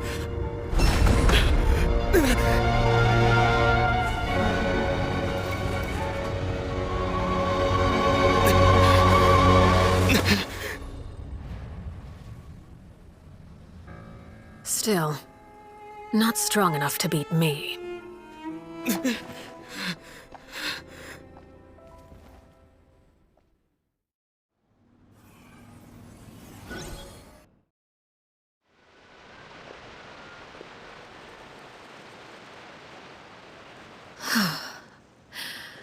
I believe we can end things here. It's not often that we get to enjoy the company of guests, after all. We wouldn't want things to get too out of hand.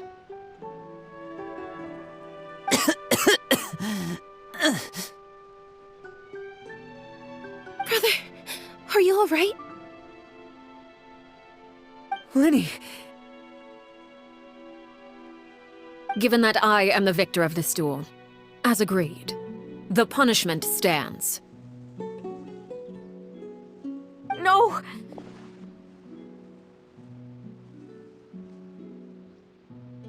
I never thought things would end like this. However, everyone involved in the duel demonstrated a remarkable level of strength and determination. In light of this, I'm prepared to change the method of execution. Elwar, the bottled flames I gave you for safekeeping. Do you still have them? Yes? I wasn't sure what they were for, but I've kept them super safe. I didn't lose a single one. Wonderful. Then, in just a moment, I'll have you administer them. Bottled flames? Indeed. They're the product of a secret experiment.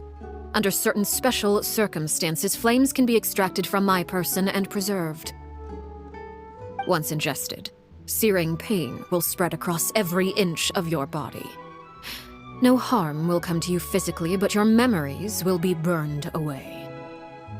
If you can withstand the pain, when you awake, you'll have forgotten everything you know about the House of the Hearth, and will be expelled from the organization. In other words, administering this concoction will kill the version of you that grew up in the house, and give you a new identity.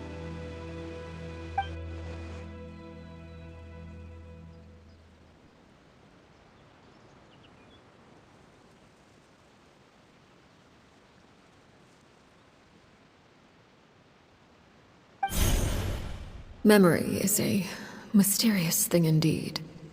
Losing a portion of your memories will alter your sense of self.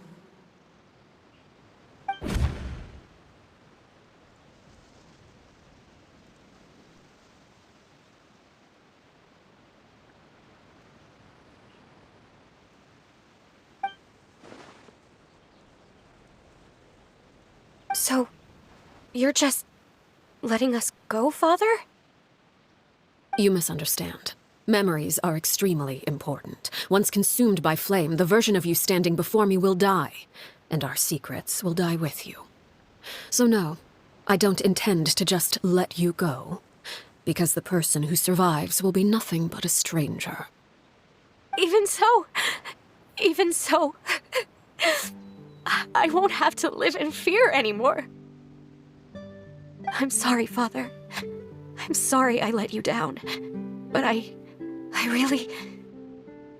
Don't cry, Filial. You haven't left the house yet, so there are still rules to be followed, yes? Remember what I taught you. Anger makes you impulsive, sorrow causes you to waver. Don't let yourself be controlled by your emotions. Of course. I'll remember. Dry your tears, and go pursue the life you really want. Yes, Father. Chaplot, Foltz, Elwar, take them back to Poisson. And bring Lenny and the others as well.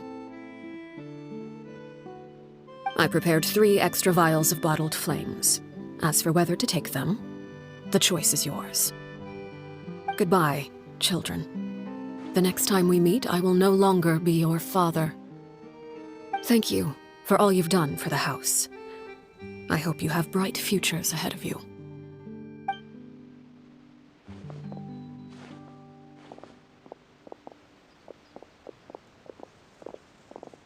Father. Let's go.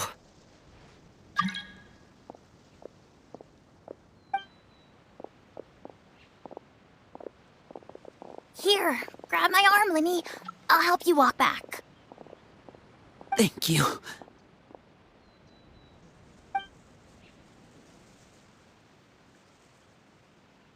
Clairvy.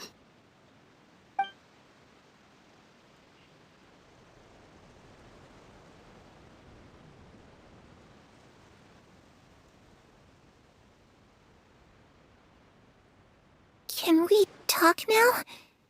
I've been waiting for a super long time. You really are Perry, aren't you? I haven't seen you in so long. How come you're all grown up? Wait, did I somehow travel to the future on accident? Or am I dreaming? What a long dream. Neither.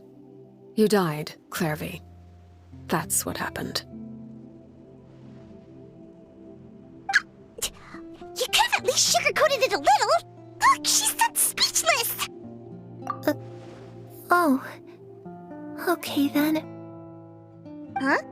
That's it? You accepted it just like that? Yep. If that's what Perry says happened, then I believe her. Perry wouldn't lie to me. Plus, I don't really need to know why I'm like this. I'm more curious about what happens in the future. If you're a harbinger now, Perry, that means Mother is gone, isn't she? Can you tell me about it? I want to know what happened to her. And to me. You never stopped trying to defy fate. At first, no one believed you. You could only vent your frustrations to the moon. In fact, you often sought comfort in the night sky. You wanted to see the aurora, so one night we promised each other we would go to Snezhnaya to see it together. Later on, you tried to run away, but you were brought back each time. Mother spared your life, but it wasn't out of kindness. Instead, she decided to make an example of you by slowly torturing you over time. That way, the other children would know what happens to traitors. Still, you never gave up. Mother hoped that through ruthless duel after ruthless duel, she would be able to crown an ultimate victor among the children she raised. But you called on everyone to unite, to fight to a draw in order to reduce casualties. Your efforts may have only delayed the inevitable, but still. You gave them hope. You tried everything you could think of, but every attempt ended in failure. Still, you never turned your sword on Crucibina, and you never turned it on me. On that gloomy day, you told me, "For the last 16 years of my life, I've done everything I can to fight for freedom. But now, I realize that the only freedom I truly possess is the freedom to choose to die." I never imagined I would say something like that. I must have been feeling really worn down. But somehow, I still think I understand. According to Mother's plan, only one of us was going to make it until the end. And I always hoped that person would be you. If I could do it all over again, I still don't think I would make a different choice. Even when I first met you, I knew you'd be able to do what I couldn't. Is that so? Even now, I'm not sure I truly understand what kind of freedom you are trying to pursue. But as the head of the House of the Hearth and as the children's father, I've tried to give them the most basic of freedoms. The freedom to choose their own fate. It's something I discussed with the Iudex of Fontaine. The children who want to leave the house will have their memories wiped clean of all secrets pertaining to the organization. In return, they will be allowed to live a normal life in Fontaine without being prosecuted for their past. Of course, I won't simply hand freedom to them on a silver platter. They have to fight for it and prove themselves worthy of it. Only freedom that is earned has true value. That's more than enough. That's exactly the kind of life I was fighting for.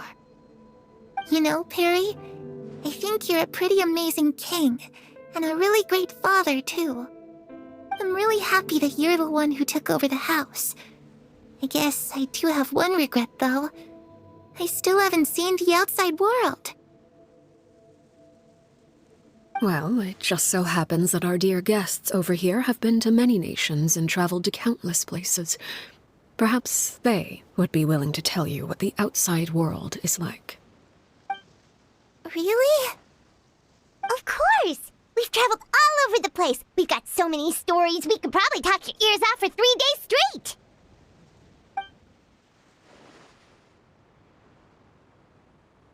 Ah, that's where Mora comes from. I never knew that before. If I had some Mora, I would buy 3 new dresses. One for me, one for Perry, and one for Mother.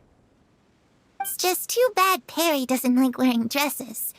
And Mother, well, she probably wouldn't accept something like that either. I guess I just have to keep them all for me then. I could wear a different one every day. You know, I used to dream of being a bard. Playing the lute while singing into the winds of freedom. Even if there was no one there to listen, I would have continued to sing no matter what. Those yokai you mentioned, what do they look like? I once saw a drawing of this one guy with horns on his head and a super scary face. Are there any yokai like that? Oh, sounds like you're talking about an Oni. Yep, we've met one, and let Paimon tell you, they're not nearly as scary as they look. I was always too afraid to skip Mother's fighting lessons. But at the academia, I bet you could do all sorts of secret things in class. Things that have nothing to do with studying. I'm just kidding. Being able to study whatever you want without having to fear for your life actually sounds pretty great.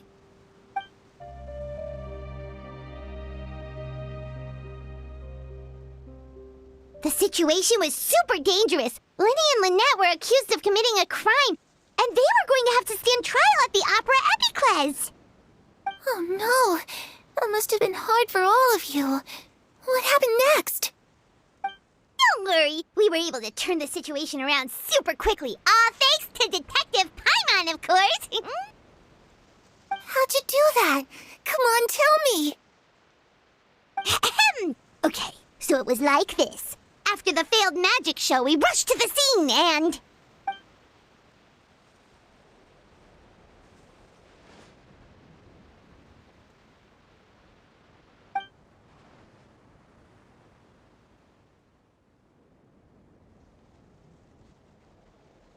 Shadows don't have the capacity to learn or grow.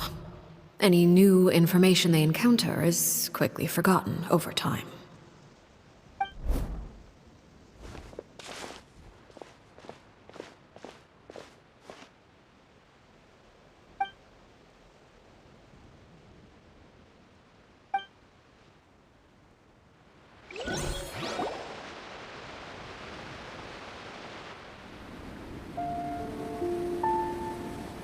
Clairvy, you've worked tirelessly from the shadows to overthrow the House of the Hearth. Now, by my authority as the Knave, I shall announce how this matter ends. You are hereby expelled from the House of the Hearth. You are no longer tied to this place. nor are you bound by its rules. You're saying that I can finally leave? I get to experience the outside world as well? Oh, I almost forgot. There's no getting older for me. Still, seeing who you grew up to be makes me really happy, Parallel. Take care of yourself. Goodbye. May we meet again someday.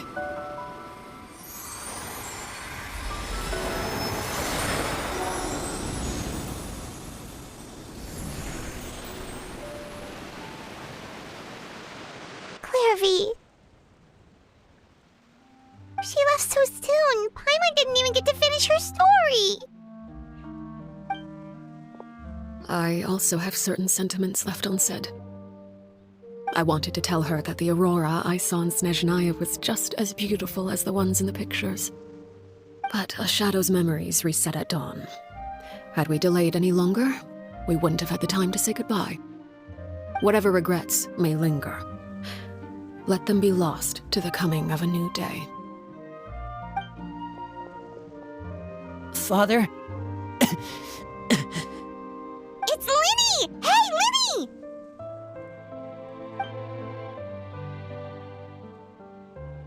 What is he doing back here? Let's go check it out.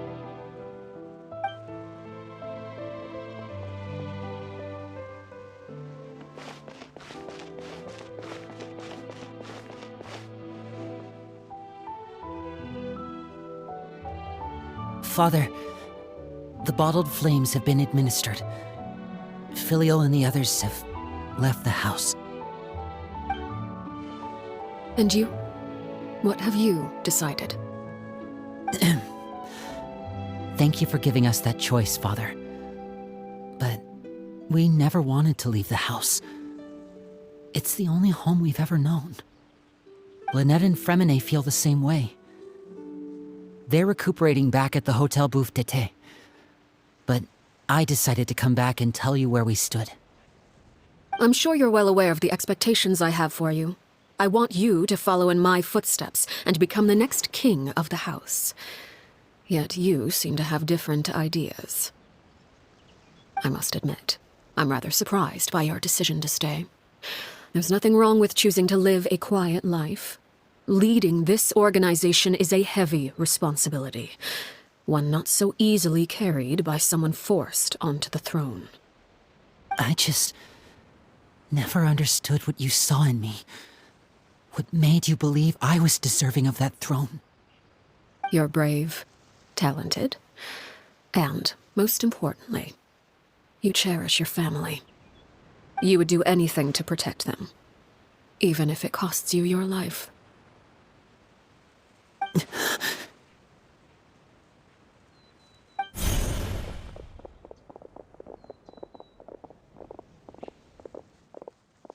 Speaking up back there was so brave of you, Linny.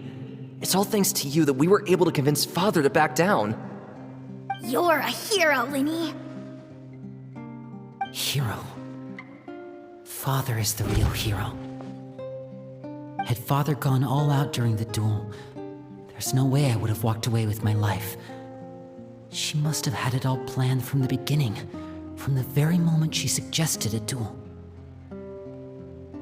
I'm not deserving of that title. I'm not strong enough or smart enough. You're wrong. In my opinion, all you need to be deserving of the throne is conviction and the necessary strength to act on it. We may have different ideas of what it means to be a family, but you can hardly be said to lack conviction. What you truly lack is strength. For someone of your talent, though, that's something that will come with time. Even without that strength, you still chose to face me in a duel, even though the odds were stacked against you. That capacity to honor your convictions is what I truly see in you. Father. No one knows what the future holds, what tragedy or triumph may be in store. Being at the head of this organization requires the strength of will to face whatever comes. Caution will only hold you back. If reaching a certain standard were required to go after what you want, I would never have succeeded in killing my predecessor. Back then, there was still a considerable gap between our abilities. Strength may decide the ultimate victor, but those who let a lack of strength dictate their decisions or undermine their convictions will never be worthy of the throne. I understand, Father. Thank you. Children must grow up to surpass their parents. Only then can a family continue to flourish. The road ahead is not an easy one, so I'll ask you one last time. Are you certain you want to stay? You've done so much for me, Father, and that kindness must be repaid. Plus, with Project Stuja at hand, there are many dangers ahead, and I, for one, don't intend to back down. Protecting my family at all costs. That's my conviction. Then you're welcome to stay. As for Project Stuja, you need not be too concerned. If those cowardly businessmen and heartless dignitaries try to take us down, I'm prepared to teach them a lesson. Having members who longed for the light was our organization's last weakness. With those members no longer among our ranks, the House of the Hearth is like a spider hiding in the shadows. We need only wait for our prey to come to us. At present, our imperative is to use their plan to our advantage. In doing so, a crimson moon shall rise amid the frigid blizzards of winter. No demonstration of loyalty shall go unrewarded, and no sacrifice shall be in vain. As for the two of you, whether we meet again as friend or foe, I'll remember the camaraderie we shared in this moment. No matter how arduous the journey ahead, I hope we both reach our desired destination.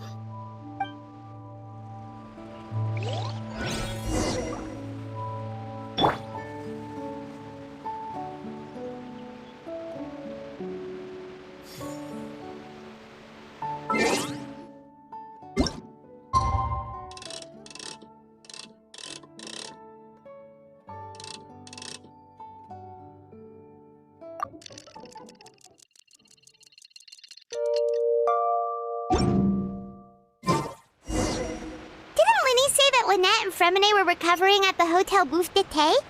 Oh, Paimon wonders how they're feeling. Maybe we should go check on them.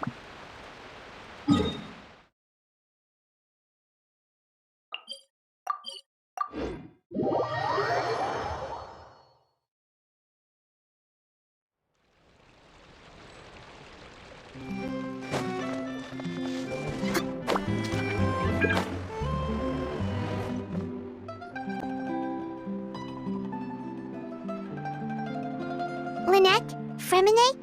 How are you feeling? Much better. Whew, what a relief! What about you? Are you feeling alright? I knew you'd come out unscathed. Us, on the other hand, well, we've been bedridden for 2 days. I couldn't even turn over.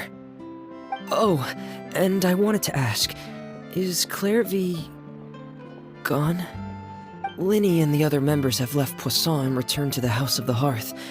According to him, there haven't been any more sightings of a spirit roaming the house. I see. I'm glad. Father came to check up on us 2 days ago and told us about what happened with Crusabina and Clairvy. Actually, I've met Crusabina before. Wait, what? You've met the former knave? Crusabina died a year after Clairvy. It was during the year between their deaths that I joined the House of the Hearth. Crusabina had an extremely cruel and radical way of doing things. While she was alive, the atmosphere in the house was suffocating.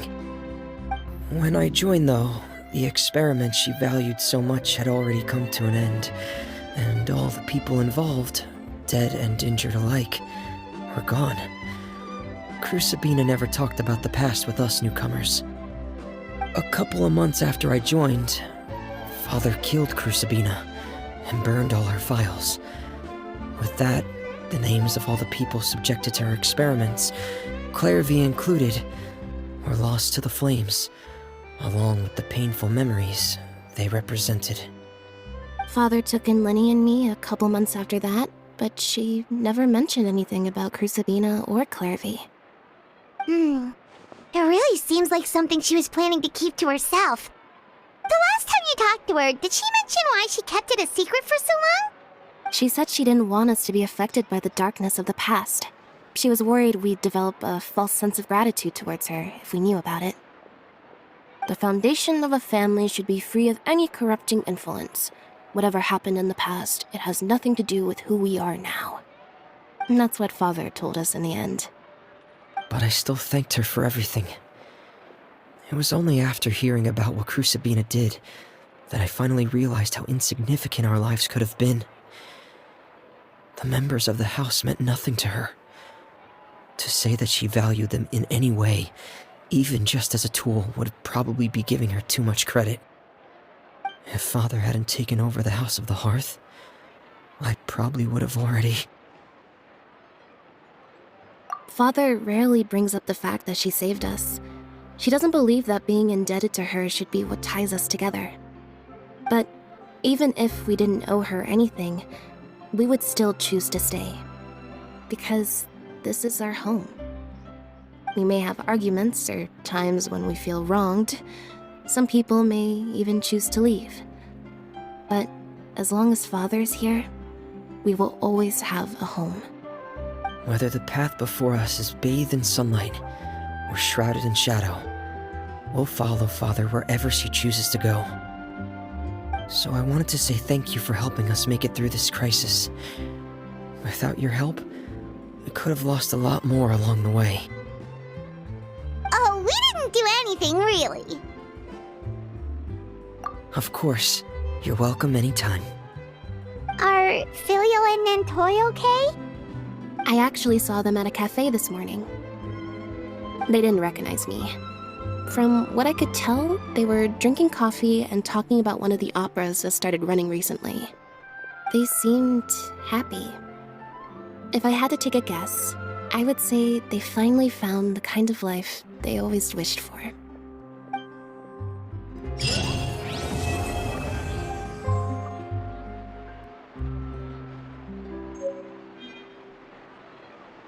Fresh fruits, sweeter than syrup. Hey, I'm not guessing.